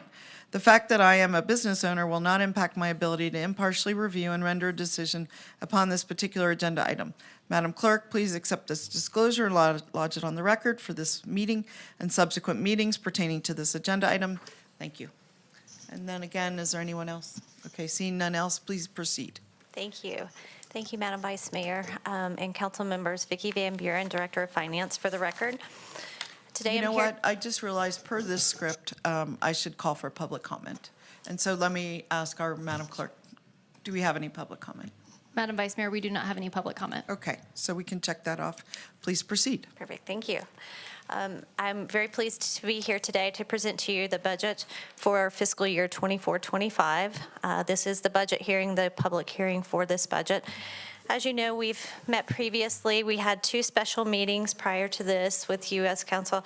March 18th was our first meeting to see where that first roll-up came out. And then we had May 1st where we actually had final revenue numbers, and we could really come back to you to try to address some of those council priorities that you brought up to us at that first meeting in March. And so today, based on the conversations that we've had with you as council from that March meeting and the May 1st meeting, I'm bringing back forth the budget that was presented as of May 1st when we came before you to address all of those council priorities. The priorities from council being at that time, public safety, number one, code enforcement, and then parks. Those were the items that came up amongst everyone's priorities. There were obviously some additional priorities that we looked at as far as items that we could potentially fund in the future with some one-time money, and I will bring that up again a little bit later. But I don't want you to think that we've missed that, because we are thinking about that as we move forward. But right now, this is how the budget's built. Our general fund is a balanced budget at this point with these funds. It's $982 million total budget for the city. That does include your RDA 1 and RDA 2. Almost $1 billion in budget for each year that you have as a council to approve each year. And so $341 million of that is the general fund. That equates to about 35% of your total budget. $338 million in enterprise funds. Again, that's about 35% of the budget. So between those two areas, about 70% of your budget is between the general fund and your enterprise funds. Your enterprise funds include building fund and the sewer fund, and those have significant capital projects in the sewer funds. That's why that fund is so large. Special revenue funds include the street fund. They include CDBG, community assistance, forfeiture, opioid, any of those funds that are dedicated for a specific purpose and have to be accounted for separately or in that special revenue fund. The internal service funds, just a quick refresher, are your medical, fleet, risk, and workers' comp. And then for today, you would be approving the entire budget for the city, and it would be $982 million. New positions, if we look at these, what were proposed on the May 1st when we talked at the workshop were 31 positions. Of those, 2 positions are in RDA 2, but I wanted to include them here because it was part of that full complement to address that code enforcement piece that council was really looking for. Culture and Recreation has 8 positions that are recommended. Those 8 positions include staffing for the new facility at the Moana Pool, and then also 2 park rangers, and then that fund development manager for parks, which is that #1 item in the PROS plan and the implementation of that. So that's that start of that process for you as council. In public safety, there are 12 positions. 10 of those would be for police, and 1 for fire, and 1 for dispatch. And so that would be 12 positions for public safety. So between public safety and parks, 20 of the positions would be dedicated to those council priorities that you had as we talked during all of those workshops. Full-time equivalents, if you're looking at by department what that looks like now, if we add these positions as approved and presented to you, we're a little bit over 1,500 positions for the city now in full-time positions. Most of those, the majority of those are going to be public safety. So if you look at police, fire, and dispatch, between those 3, you have 824 of that 1,500 positions are public safety. That's 54% are dedicated to public safety with this budget. Proposed by fund, so if you want to see how these new positions will be paid for and any of the additional items that we talked about at the last meeting, they would be paid for through different funding sources. In this case, the positions of the 27 positions would be in the general fund, and because most of those are police and parks, that's why they're in the general fund. We have 1 funded through the street fund, and I believe that one was the senior civil engineer. That was for the Vision Zero program, which is that program in conjunction with Truckee Meadows Task Force. And then we have a fleet maintenance supervisor would be in the fleet fund. And the RDA 2 fund had the code enforcement officer and the business license tech, and that was to complement another code enforcement officer offered in the general fund, and making that real complement to really zero in on code enforcement for you as council. When we go to the fee schedule would be adopted at the same time as this budget. And the main things on the fee schedule we've talked about previously, are the 3.6% CPI. That's the December Western Regions Consumer Price Index. And that's applied to all of the fees that we can as far as it allows on the fee schedule. And then some fees we cannot do that because they're dictated by NRS or FBI in some cases in police positions. Muni court, those are dictated by other Reno Municipal Code or other items too, so we don't necessarily adjust those by CPI. Fire permits were consolidated, some of the changes that were made. Parks and Rec, we've talked extensively about the new fee schedule for them where they've consolidated a lot of their fees, and they've really gone to that program of focusing on a membership program. And with that membership program, they're able to do expanded discounts as well with that sliding scale. And Parks has addressed that in the previous workshops. And then brought up new last time with the workshop on May 1st were the special events, the new banner signage permit fees. That was something that council had some discussion about on May 1st. That really was only the one that really seemed to need to be looked at a little bit harder. And so staff went back and has talked to some of the stakeholders in this realm. And so what they've come up with is they've removed the fee for the monthly fee on the banners. So there is no more monthly fee on the banners. There's still an application fee to put the banners up, and there's still a fee for the installation, but the installation would be at the actual cost because the city would be outsourcing that cost to put those banners up. So it would just be on a reimbursement basis, reimbursing the city for the cost to hire someone to go out and put those banners up. And they've been in communication with the constituents in that area and talking to the business owners about how that would work. And and as an additional item, they're looking at trying to do some type of a sponsorship program. So they would, similar to the way we do special events, sponsorship, some type of a sponsorship for the banner program too.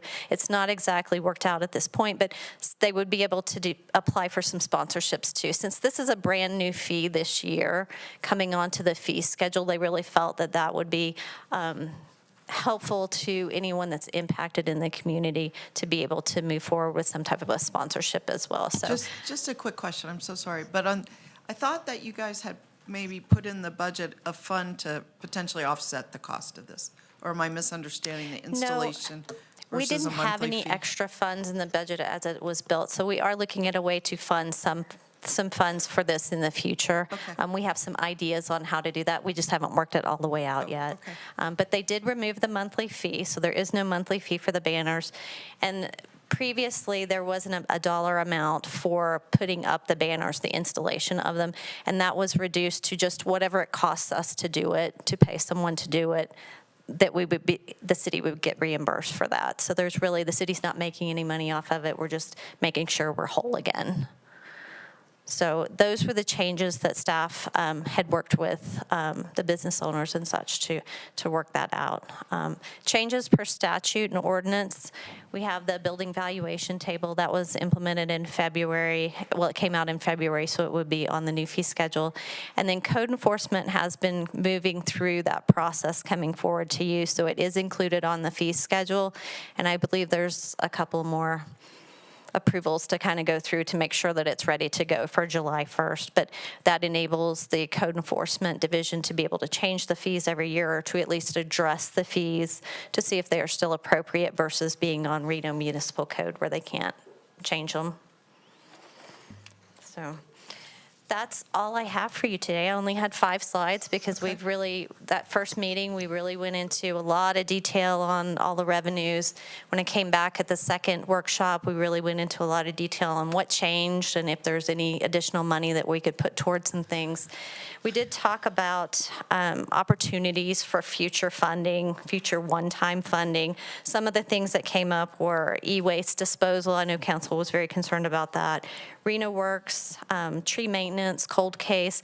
We have some ideas for using some potential funding from the current year contingency that it's money that we set aside so that in the event we don't have a budget, for some reason we've missed something in the budget or something wasn't included and now it's become something that we need to do, we can fund that. We currently have $925,000, well, minus the $60,000 that was just approved, but we have around $900,000 in there currently, and we're going to bring back with the augmentation that's coming forward in June some ideas for funding for this, for some of those one-time items that we could fit in there for council. When are So you coming back? We're coming back on June 12th. Okay. With the final augmentation for this current year. And those contingency funds in the current year are not dedicated to anything at that point, and you could choose to use them for some of these to fill that gap as we move forward. And then when we close out the budget for the current year, if there are any funds available at the end of the year, we can look at funding maybe some of the larger projects that were on that list. But obviously, $1 million isn't going to fund large projects, but it can fund some of those smaller things like e-waste and maybe Reno Works. So I'll just start with a few quick questions, since you mentioned the e-waste. So what is in the budget today? Zero?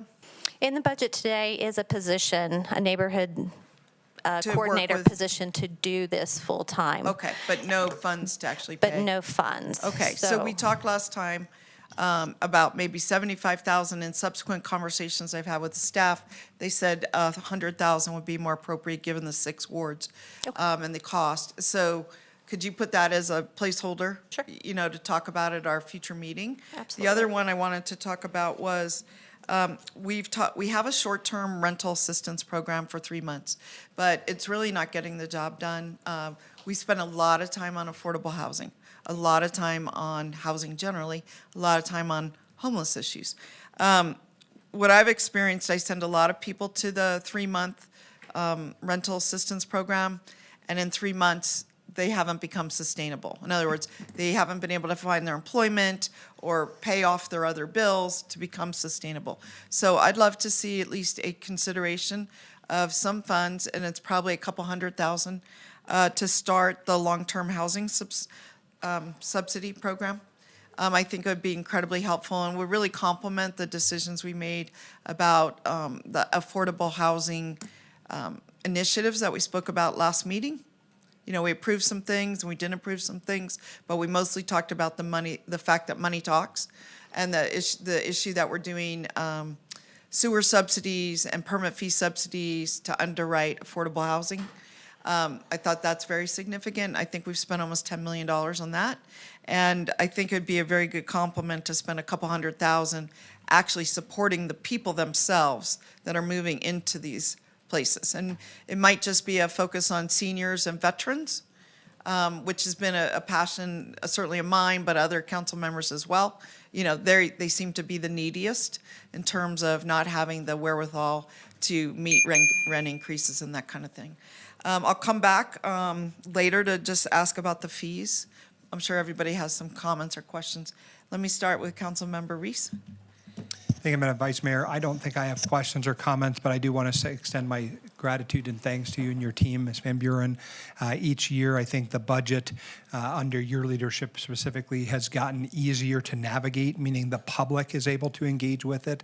That means it's easier for us to understand transparency. The fact that you have been able to provide a balanced budget for the last several years is also very important to me.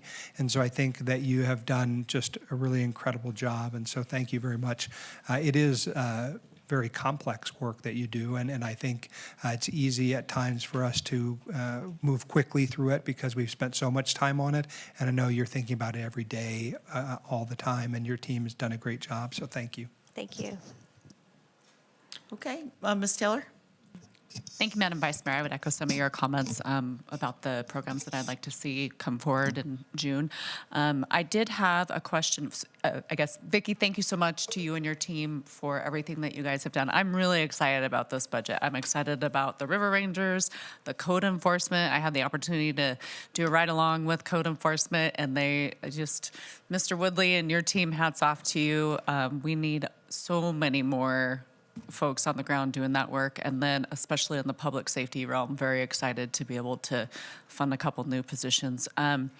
I have a question, I think, for Lance, if you don't mind, on the fee schedule. And this is just, it's more of a comment. I think one of the biggest increases that we might have seen is in the manufacturing facility and warehouse distribution space. And I think if we could maybe track that and have a discussion earlier rather than later next year and see where those fees go or how they're increasing and what it looks like, if that's something you and your team wouldn't mind taking a closer look at. Yeah, Lance Ferrato, Director of Business Licensing for the record. Happy to do that, happy to track it. There were no specific increases to this other than the fact that the cap was eliminated. The cap was But we can eliminated. absolutely track it and going forward show you, provide a report on where those are at. And again, if everything stayed the same from year to year, the output will be the same unless new things come online or businesses close. But yeah, happy to do that. Okay, I would really appreciate that, and I think that would be interesting to have a discussion with some of those stakeholders just to make sure that they have a comfort level too. Sounds good. Thanks. That's all I have, Madam Vice Mayor. Thank you. Okay. Councilmember Martinez? Thanks so much, Madam Vice Mayor. I will just echo some of the sentiments that were already said and just thank Director Van Buren for all of her work in getting us to a place where we can have a balanced budget and, just the increases that we've seen to our credit rating. I think you've done a tremendous job for us. I'm appreciative of that. And also the sensitivity that you all have had with some of our merchants associations and those light pole banners and making sure that we accommodate some of their limited budgets and the resources that they have currently and not trying to take all of that for them. So I'm looking forward to the proposals on the funding sources for that and making sure that they're still able to create a vibrant economy for their small businesses within their corridors. Thank you. Okay. Councilmember Ebert, anything? Yeah, I'd just like to echo what Councilmember Taylor said about the cap going away for those businesses. I'd also like to be informed about that. So if it can be maybe something that comes before council and not just be a memo, I think I would appreciate that. Thank you. Vicki, I just wanted to revisit the fees. I just want to make sure I understand. So what I heard you say is that we don't have a special pot of money for the banners, but we are reduced the cost. Like we've wiped out the monthly fee, but to your point earlier, somebody still has to do that. But maybe the monthly cost wasn't a direct cost to the city. It's just a banner's flying. We already hired someone to put it up, but now it's flying, so there's not an monthly cost to that. So we took that away. But let me ask this, the actual cost to put it up. I thought that we were talking about maybe a pot of $40K to pay for that. So that's, or on an application basis where there was a hardship. Is that true? We are talking about a budget of maybe 40,000, and we're looking to consolidate it from some other areas. We're looking to pull it from some other areas to keep that balanced budget. But that hasn't really been worked out yet, but I think we'll work that out and how that program would work as well as far as applying for sponsorship and such. We need some parameters around it too. Okay. And then the fees, we don't have the big fee schedule, and it's usually a pretty big document. I had expressed concern earlier, way earlier, even before the budget started, about what our pool fees were going to be. I know we're bringing on a brand new pool, which can have brand new operating costs, everything from chlorine to staffing to security. I thought that Nathan Iliot proposed a good schedule in terms of having some discounted fees for folks that can't afford some market rate fees, we'll call them. It had been my hope, and I expressed this to him, that we could be slightly below market so that there is a benefit. It's a municipal pool. So what drives someone to join a municipal pool versus a private pool? And it seemed like the fees that we were presented with were pretty much at market for people that could afford it. So I just wanted to make sure to take a final look when I know this is all baked in and I can't pull out a number here because it's not on the list. But I really am interested in trying to make sure that even the top fee is about 5% below. So I want to encourage people to kind of become acquainted with the pool and support the pool and not be driven away by a cost. Even if they can afford it, maybe a private pool offers a different benefit. I don't think it's apples and oranges. In other words, we don't have a sauna room. We don't have a steam room. We don't have maybe certain personal trainers or whatever a private facility might offer. So I'm not really sure they're actually apples to apples. So I guess while you're going through, I'm going to ask you to take one final look at that, okay? If that's something you can do. And I think that Mr. Uliot said he could adjust as we went on and got some experience. I want to just make sure we get all the people in on the Right, front end. Right, and we had discussed, since this is a new fee schedule and it's new fee structure for parks and such, that's something that we'll look at and evaluate throughout the year. And if it's not Okay. working, we can obviously Bring it come back. back and Okay, say, hey, it's perfect. not working. All right. Too. Well, I'm not seeing any other comments or questions, so I'm looking for a motion. Mr. Reese, you want to venture one? Sure, I move to approve the resolution adopting the fiscal year 2024-25 final budget and fee schedule for the city of Reno, Nevada. Well, is it, okay. Sorry, but it's the budget and fee schedule. I think you only said fee. Budget and fee schedule. Okay, there you go. Okay. Good. And we had a second from Ms. Taylor? Okay. All right, any final comments on the budget? All right, seeing none, all in favor, please say aye. Aye. Aye. Any opposed? All right, we are there. That's amazing. I feel like clapping, right? Okay, good job to the whole team, really remarkable. There's a lot in there for everyone. Not everything got funded, but here we are. There is, yes. Okay, we're going to move on to item C2, I believe. C3? Redevelopment. Yeah, can I'm we sorry. have a separate vote on the redevelopment agency? Oh, board? yes, okay. And I Looking just- for a motion for the budget for the redevelopment I agency. have just a couple slides if Okay, you want to sorry. do those, just to we go. refresh before you take a We vote. got all excited. Okay.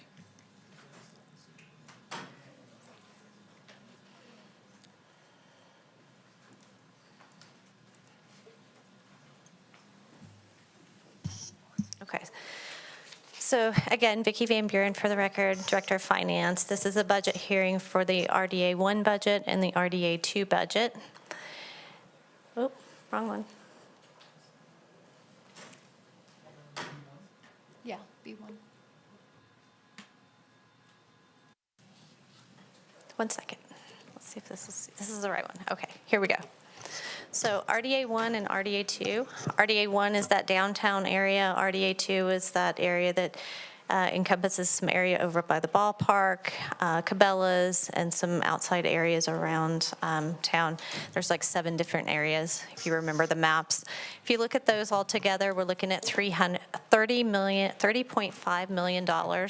In RDA 1, we are still not seeing, we're seeing increases in tax increment, but most of that increment for tax increment, well, actually all of it right now is going to the RDA 1 debt fund until those bonds are paid off. They will pay off in 2027, and hopefully, depending on how the revenues come in as they're tracking, my hope is that we'll be able to pay off that $1.2 million loan back to RDA 2 with this budget. It is not built in currently, and we're going to watch it throughout the year, and if we are able to do that, I will be coming back at some point to ask to do that. In RDA 2, you will see that tax increment has really kicked in. We really don't have any debt associated with RDA 2, and for that reason, that was brought forward as an area where we could add some things to complement the priorities that you as the board have. So the additions for this budget were the 2 positions, the business license tech and the code enforcement officer 2. And those would be funded out of RDA 2, and then the fire headquarters, to put $10 million toward the fire headquarters. This $10 million would allow us to be able to tear down the old site of the police department, where when they move into the new facility that they have, the Public Safety Center, we'll be able to tear down that building so it won't become dilapidated and boarded up and all of that. Get that torn down as a safety feature, and then go ahead and move forward with the grading of that site, and then also finishing the plans for the build of the fire headquarters. So it's really going to put us in that great spot of phasing into the new fire station headquarters in that spot where police currently exist right now. And so that was the proposal that we talked about on May 1st. And so with that, there were no changes to this. I just wanted to give a quick refresher on it. So I am looking for a motion to, as shown on the screen. Madam Vice Mayor, I move to approve the resolutions adopting the fiscal year 2024-25 final budget for the Redevelopment Agency Number 1 and Redevelopment Agency Number 2 of the City of Reno, Nevada. Second. All right, so we have a motion by Ms. Taylor, second by Mr. Reese. Are there any comments on this motion? All right, all in favor, please say aye. Aye. Any opposed? Motion passes unanimously. We are moving on to item C3, and congratulations, we're Thank you. virtual clapping right now. But good job for getting us there. Madam Vice Mayor, Ma- can we close out the Thank you. redevelopment agency? Oh, we still have more, I'm sorry. Nope, if we can just close it out. So we're on item C1 of the redevelopment agency board for council comments or Okay, announcements. seeing none. Okay. Item D1 is closing public comment for RDA, which we have none, so I'm just looking for a motion to adjourn. All right. Got a motion. We got a second. All in favor? Please say aye. Aye. Any opposed? All right, motion passes unanimously. We are now back to C3. And what we're going to do here is open the public hearing. So let the record reflect that the council is opening the public hearing on item C3. Madam Clerk, was proper notice given and any correspondence received? Madam Vice Mayor, proper notice was given. No correspondence was received on this item. Okay. Any council members need to make disclosures on this item? And let me just mention, I don't know if this is in the form of disclosure, but as Chair of the Washoe County Debt Management Commission, I've certainly seen this item and voted on this item in a different setting and with a different board. So I just wanted to disclose that. Okay, back to you, Madam CEO. Is there any public comment? We have no public comment Okay. registered. And there's really no motion required by you on this item. This item is required as part of the process to issue this bond. It's required that we have a public hearing, open the meeting, take any public comment, and then just close the meeting. So there's really no action required at this time, and I don't have a presentation or anything. It's Okay. just for public comment. But I mean, I think it's important to understand that at some point soon, you will ask us. Is that correct? Yes, after this, there will be a 90-day waiting period, and then we will be coming back with the ordinances to issue the bond. And this is for the American Flats Advanced Water Purified Facility that we've talked about a number of times. And this is just the public hearing step of that process. Okay, all right. So everybody knows what's coming. Yes. In about 3 months, we'll be asked to approve $70 million in bonds. Yes, and we anticipate selling those bonds and issuing them in December. That's the time frame we're looking at. Okay, perfect. All right, well, with that, we will close out this item. We will move on to item, let's see, we did. We're on item D1. D1? Yeah. David 1. Okay, on item D1, this is about the payroll performance audit. And so my question is, does council desire a staff presentation? No, Madam Vice Mayor. Anyone? Are you good? Do you want a presentation? You're good? You want, or you have some questions? Presentation, okay. I think it's all of 3 or 4 slides. For the record, Emily Kidd, Internal Auditor at the City of Reno. I'm here today to summarize the payroll performance audit initially reported in August of 2023. If you'll recall, the purpose of the audit was to assess compliance with the laws and regulations and report on the adequacy of the payroll division's processes. Audit follow-up is a requirement of professional auditing standards to monitor and ensure management actions have been effectively implemented or that senior management has accepted the risk of not taking action. The Internal Audit Division conducts this follow-up work systematically every 6 months until all the findings are resolved. The audit findings fell into 4 different categories. Software limitations, those corrective action plans are in progress. Ongoing oversight, these have been completed.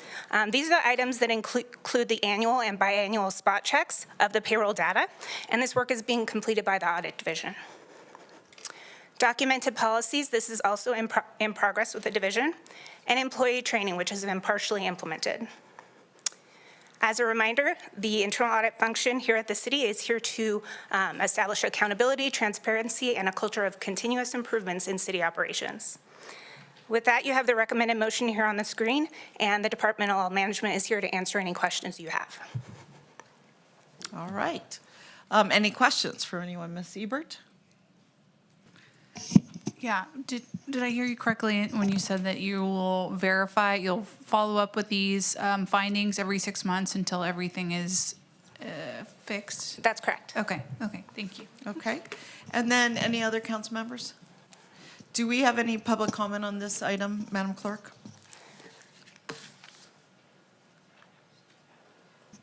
Madam Vice Mayor, we have no public comment. All right. Well, then I'm looking for a motion, please, to accept the audit follow-up reporting document. Okay. Second. All right, we have a motion from Councilmember Reese, second from Councilmember Taylor. Any comments on this motion? All in favor, please say aye. Aye. Any opposed? Motion passes unanimously. Then we're going to move on to item D2 and D3, and I think it is D4. It says we can open together, but we definitely need separate motions on each item.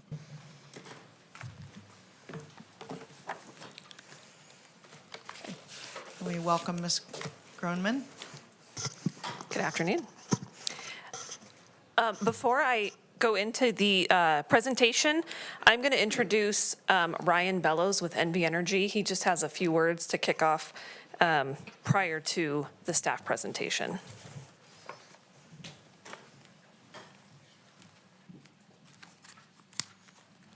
Welcome, Mr. Bellows. Thank you, and good afternoon, Vice Mayor and council members. My name is Ryan Bellows. I'm the Vice President of Government and External Relations at NV Energy, and grateful to be here with you today. Thanks for having us and hearing these items.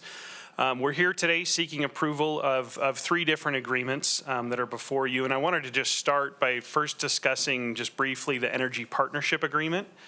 And I guess even before I get into that, I'd just like to say that, you know, as a city and as this council, you guys have done just an outstanding job driving sustainability and clean energy goals. You've set great goals. You've made really good progress towards those goals. And so just like to commend the city and this council for their efforts there. So NV Energy, we serve 90% of the state of Nevada. And traditionally, we have franchise agreements in place with a city or a county. And these agreements are really long-term, you know, typically 10, 15, 20, 30-year agreements that really govern how we access our infrastructure and rights of way within cities and counties. And these agreements also provide provisions around the payment of a franchise fee to that city or county. And they're really critical agreements for both us and the city or county so that we can continue to provide safe and reliable energy service. And so as we were discussing the renewal of these more traditional franchise agreements, these long-term agreements, I think we quickly realized that we wanted to have really a more collaborative approach in place, something that could drive more frequent discussion on energy topics than every 10 or 15 years. And so what we came up with is this Energy Partnership Agreement that you're hearing in D2. And so the Energy Partnership Agreement really is an agreement that is first of its kind for NV Energy. We have not done one of these with any city or county in Nevada, and so this is our first one, and so we're excited about this. It really gives the city an opportunity for collaboration on the pursuit and implementation of your renewable energy goals. Carbon reduction. It also contains language around streetlight replacements and schedules there, and then also just general reliability and safety of our infrastructure within the city. And so, you know, as I mentioned, instead of waiting 10 or 15 or 20 years to discuss the city's goals and how we can achieve these, this is a mechanism to allow collaboration between us and also with the community. It's something that we can, you know, assess and address every year and more frequently than that. And so so that's kind of the outline of the Energy Partnership Agreement and these other 2 agreements. So we are proud of our longstanding relationship with the city. Definitely want a place to have these mutual goals and a mechanism to help us get there. And so I would just like to thank the council for its input on the agreements and for working with your staff. It's been a pleasure. Both Suzanne and Jonathan Shipman have been excellent to work with and have done a great job. So that concludes just these opening comments, and certainly happy to go into further detail or answer any questions. Okay. Fantastic. It's great that you could be here, both of you, you and Chloe. I know how hard you've worked on this agreement and the innovative aspect of the agreement. So over to you, Suzanne. Perfect. All right. Well, good afternoon, Vice Mayor and members of council. I'm Suzanne Groneman, Sustainability Manager for the record. Today I will present 3 items. The first is an Energy Partnership Agreement, which represents a collaborative agreement between NV Energy and the City of Reno. This agreement is city requested, it's not required, and it's not connected to the franchise agreements. Once that presentation concludes, I will move on to the next two items, an electrical system franchise agreement and a gas system franchise agreement. The latter two will allow the city to collect franchise fees from NV Energy. In October of 2023, I met with council and our staff to discuss these agreements. We met again in February of 2024 to present the final draft and concepts. First, I would like to present on the Energy Partnership Agreement. This document was requested by the City of Reno to address items not addressed in the franchise agreements because they are not part of the installation, operation, or maintenance of energy facilities. This is not a requirement of NV Energy, and if approved or not approved, has no bearing on the franchise agreements. This goes one step further to discuss other matters that are important to the City of Reno. The benefits of this agreement are it's the first of its kind. Reno is the first city in the state of Nevada to negotiate this type of agreement with NV Energy. It supports a shared vision of sustainability and resilience. It covers matters not covered in the franchise agreement, and it increases joint efforts to expand renewable energy options in our community.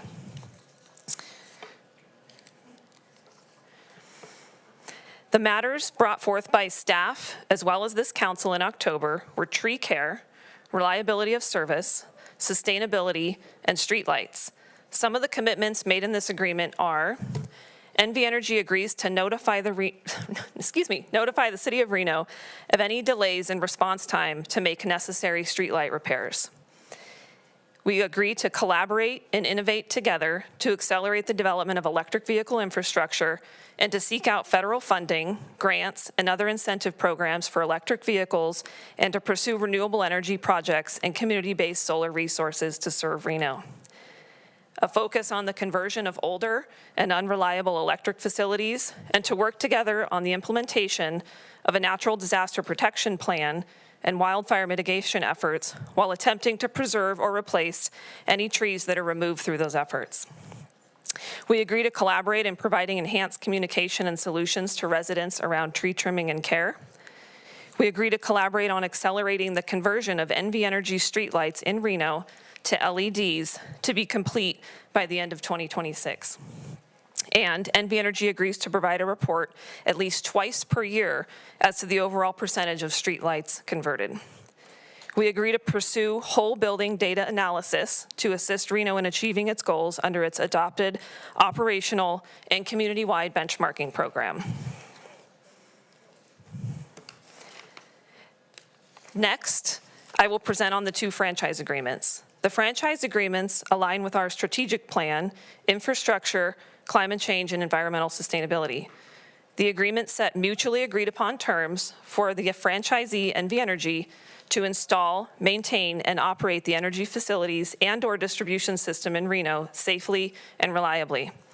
To reiterate the timeline, these agreements were discussed with Council in October of 2023 and February of 2024, which brings us here today. I would like to go over what these agreements do more specifically. These agreements allow NV Energy to install, maintain, and operate its facilities in Reno and allow us to collect franchise fees. Without the agreements, NV Energy will still operate in Reno because they have been granted the right to serve by the Public Utilities Commission of Nevada. However, these allow the city to set terms agreed upon by both parties and to collect our franchise fees. What this agreement does not do, this is not a regulatory process or rule-setting process. That's reserved for the Public Utilities Commission of Nevada. It does not set rates or fees charged by NV Energy to customers. This agreement is also not a competitive process. The term of the agreement is for 10 years with a 5-year auto renewal provision. The agreement sets the franchise fees at 5%, which is the same rate we currently collect. It's also the rate set in our ordinance, and this cannot be increased. Oops, sorry, not quite there yet. In rough numbers, franchise fees last year were over $20 million to the city of Reno. This is not an opportunity to negotiate the rates or other matters governed by the Public Utilities Commission of Nevada. It's an opportunity to express the preferences of the city, such as repair to public roads after the completion of a project, or coordination by NV Energy with the city prior to conducting any work. So that concludes the presentation on the 3 agreements. In conclusion, I'll need 3 separate motions, one for the Energy Partnership Agreement, one for the electric franchise agreement, and one for the gas franchise agreement, and I'm happy to take any questions. Okay. All right, thank you. I do have first a comment, then a question. Well, first of all, I just want to again thank both of you, Suzanne, and our energy partners here for the concept of a partnership agreement where we can move forward on making our city more sustainable. Very important, and it is hard to know how to do it in the context of a regulatory agreement, a franchise agreement that's very sort of baked. I wanted to compliment NV Energy on something that happened about a year and a half ago, and that was we had a really huge winter. And I know, you may want to move over here, Ryan, because we cannot see you. Maybe you want to move over here. We had really bad weather, and I know in one of our affordable complexes, the power went out. And these are not priority complexes for getting back online. It's not a hospital. It's not a nursing home. It's not an emergency response center like a police station or a fire station. But it did severely impact the individuals that were living in this 4-story complex and who are all seniors, many of whom are on wheelchairs. And when the elevators went out, could not navigate the building, could not leave, and could not enter. And some people needed to enter. We had people coming off hospital surgeries that needed to get back in the building, but they couldn't because they couldn't walk stairs. And our manager, Mr. Thornley, called NV Energy and asked to put them up in the queue, to move them up for getting them back online. And it's that kind of thing. And guess what? NV Energy did it. They came out, they had special folks come out and get these people hooked up. The power was restored. I personally think going forward we should bake something like that in, that it's not just nursing facilities, but it's also senior facilities where this is common, that multi-story buildings, where when power goes out, it has a significant impact. So I think in our emergency planning, which you've identified in the partnership agreement, I think that's something we should talk about is not just the number 1 priority, but what would be right after, getting the city operational, number 2 priority. And then a comment, if you could put the previous slide back up for just a minute. Yeah, I wanted to ask, so the 10-year term, is that just a standard term, or where does that come from? Could it be 15? Could it be 5? Do you want to answer that one? I'll let Ryan answer that question. Okay. And I have a question on each of these. So. Sure, Ryan Bellows for the record. So the terms are negotiated, although they typically are 10-year terms with 5-year renewals. There are some older agreements that have actually gone for 20, 30, 40 years, but they're typically 10 years. Okay. So it's a typical process. Correct. Now, in waste management, we had a 16-year franchise agreement with every 5 years a check-in, but no reopeners. And it was very frustrating to this council because there was never an opportunity to renegotiate anything. What I'm wondering is during the 10 years, is it possible to come together to talk about something? Is that anticipated or? Absolutely. What would that look like? Yeah. Ryan Bellows again for the record. I think, yeah, absolutely. That could be, I think, an outgrowth of the energy partnership agreement. If we find a need to amend the franchise agreement, then that would absolutely be an avenue. And we have done that in other respects with other cities, come in and amended things early when it was needed. Okay, that's perfect. And then the 5%, it was explained to us that we're not changing that, but what does change that? What affects that and who sets that? So each city or county is able to select the percentage of franchise fee that is recovered and by city or county ordinance that's passed. And so City of Reno is 5%. That is a statutory cap. It's capped at 5%. And most jurisdictions are at 5%. Gotcha. So it's a legislative cap. Correct. Statutory, and most go to the cap. Correct. Sort of like our tax system. That's right. Okay, all right, I understand. And then that's it. I just wondered from Suzanne about how much are the franchise fees, on an annual basis? Suzanne Groneman for the record. So last year they were approximately $22 million. Okay. good. And have we done any projections for this year? I don't have an answer to that, but I can probably get an answer to that. Do we think they're going up, I assume? Yes. Motion is they're going up. Okay. All right, let me turn to any colleagues. Want to have some comments or questions? Thank you, Madam Vice Mayor. For my part, I just want to thank you, Suzanne, and thank you, Mr. Bellows. So Ms. Groneman, Mr. Bellows. I think this is complicated work, always with franchises and these type of agreements, but you have been able to kind of thread the areas in which we were able to ask for a little bit more and express our sustainability goals. I think certainly Sierra Pacific Power and Nevada Energy have been great partners in helping us to actualize those goals too. So I think it's great. It's a good partnership. Obviously, I think that cities always want everything they can get, and certainly because of the way that the Public Utilities Commission controls virtually all of this, we don't have a lot of ways to tinker, but where we've been able to, we have. So thank you for that. I also thank my colleague, Vice Mayor Dewar, for her keen interest in this area. It is again, rather esoteric at times, and you have to really dig in. We had a great number of commenters this morning in the public comment period that really thanked both sides of this equation for the work they're doing in sustainability. So the public knows, and they see it, and they really feel like they've had the opportunity to express their desired improvement. So thank you for that. And certainly, Madam Vice Mayor, I'm prepared to make motions when you're ready. All right. Any other comments or questions? Yep. Councilmember Ebert.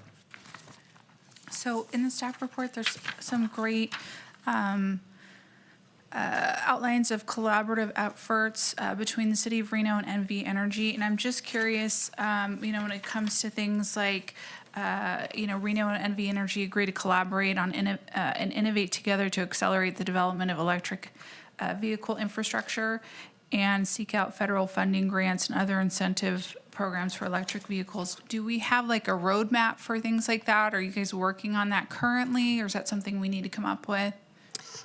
Suzanne Groneman, for the record.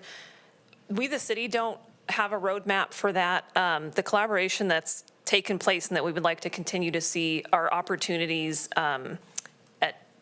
for publicly located charging that NV Energy might own. They have an interest in that. So that's one of the things that we've talked about. There's also the transportation electrification plan that NV Energy has been leading through the Public Utilities Commission that does set forth that roadmap. So we don't actually have that, but there's other efforts. And this was an attempt to sort of solidify and say, we're going to keep talking and working on bringing all those together to make sure that we are citing public charging, not just fleet charging like we've been working on. Okay, so this is something we want to do, but we don't really have a way to do it right now? No, we don't have a roadmap per se. There are programs and plans in place in which we're trying to take advantage of to get publicly located charging in place through some of those plans that are already in existence. Okay, so NV Energy would know who to contact at Reno, and you would know who to contact if something comes available at Reno, like that's on everyone's radar? It is, yes. Okay, and then there's another one on here that says, NV Energy agrees to work with the City of Reno to identify opportunities to convert propane and fuel oil homes. How is the City of Reno identifying those, and how is that being communicated to NV Energy? How does that work? Suzanne Groneman, for the record. So that is in there based on something we've already been working on. There are some homes in Reno that are on fuel oil and propane. And when the opportunity arises, we look at whether or not those are candidates for natural gas or for like electrification initiatives. Is there funding available for electrification or conversion? And so we do have those conversations. We already do reach out to NV Energy when those opportunities arise. And NV Energy does reach out to the city when those opportunities arise, and they are working in the space where those homes exist. We already have that communication, and we look for those opportunities. Great, so if that comes up, if that comes to the City of Reno's attention, Yes. there's a trigger that says we need to reach out to NV Energy and see if we can use some other heating source or whatever. Okay, Correct. thank you. Yep. All right, anyone else? Okay, I have one final one. So within the partnership agreement, I know it spoke about sustainable energy sources and things like that. I want to remind everyone that the City of Reno ourselves have approximately 14 solar installations, And some of those are on rooftops, some of those are on the ground. And what I want to do is I want to put in a priority to work on rooftop solar with the city for our residents. We have a lot of rooftops here in Reno. I know that the trend has been to go to the wide open spaces in the rural counties and build giant solar, fields. But we have a lot of open rooftops. And I keep hearing from people when I meet with them that they push forward and installed rooftop or they didn't get support. I know when I installed rooftop, this is way before I got on council, I was lucky enough to work with NV Energy and get a grant for the installation. And that really helped defray the costs. And I don't know where we stand on that. I don't know if those kind of grants are still available, but I would love to see what we could do together. And I know it's a decentralized, and I know that NV Energy on the community solar their desire was to own the installation. But in this case, the homeowners own the installation. Although there are cases in companies in Southern Nevada where these installations are leased from third-party companies, and so there's all kind of ways to set this up. But in the last 10 years, I've seen fairly low adoption of rooftop solar in Reno as compared to what you might think. You might think we're in the perfect place. Why isn't it more common? And I think there's barriers to adoption, and I'd love for you to collaboratively explore those. The other thing is I want there to be a recognition on the issue of rooftop solar, particularly when this issue last came to the PUC, which was like 10 years ago. The city of Reno, because we have these installations, we would have been affected by the loss of net metering. So our monetary calculation, our financial payback would have been vastly changed if the PUC had done away with net metering, for example. It was grandfathered in for 20 years from that date, but that date was 10 years ago, and so we only have another 10 years on the grandfathering. And so I think it's important to continue keeping that front and center and make sure that the city of Reno installations are kept whole. And so that's something else that you might want to continue talking about. And just for the benefit of the council as a whole, what we did last time was to represent our interests. We had to hire an attorney that was an expert in energy policy, and we hired that attorney in collaboration with Washoe County, Sparks, Carson City, Fernley, in other words, about 6, maybe even more than 6 different government entities to collaboratively represent us. And so even with the partnership agreement, that's a regulatory, undertaking, and something like that might still have to happen. But anyway, all right. Well, just getting those comments on the record. Any more comments from anyone? All right, seeing none, I'm looking for a motion.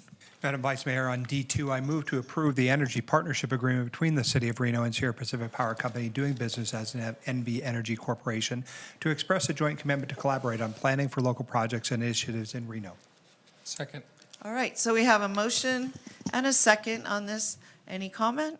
All right, all in favor? I just have a yes. comment. I Yes, would please. also, to Councilmember Dewar's point, would also like to see more solar on roofs. We have a lot of sunshine here. I think it makes sense, especially in those public areas. I think we have a lot of opportunity in maybe our parks area to have solar panels put over parking.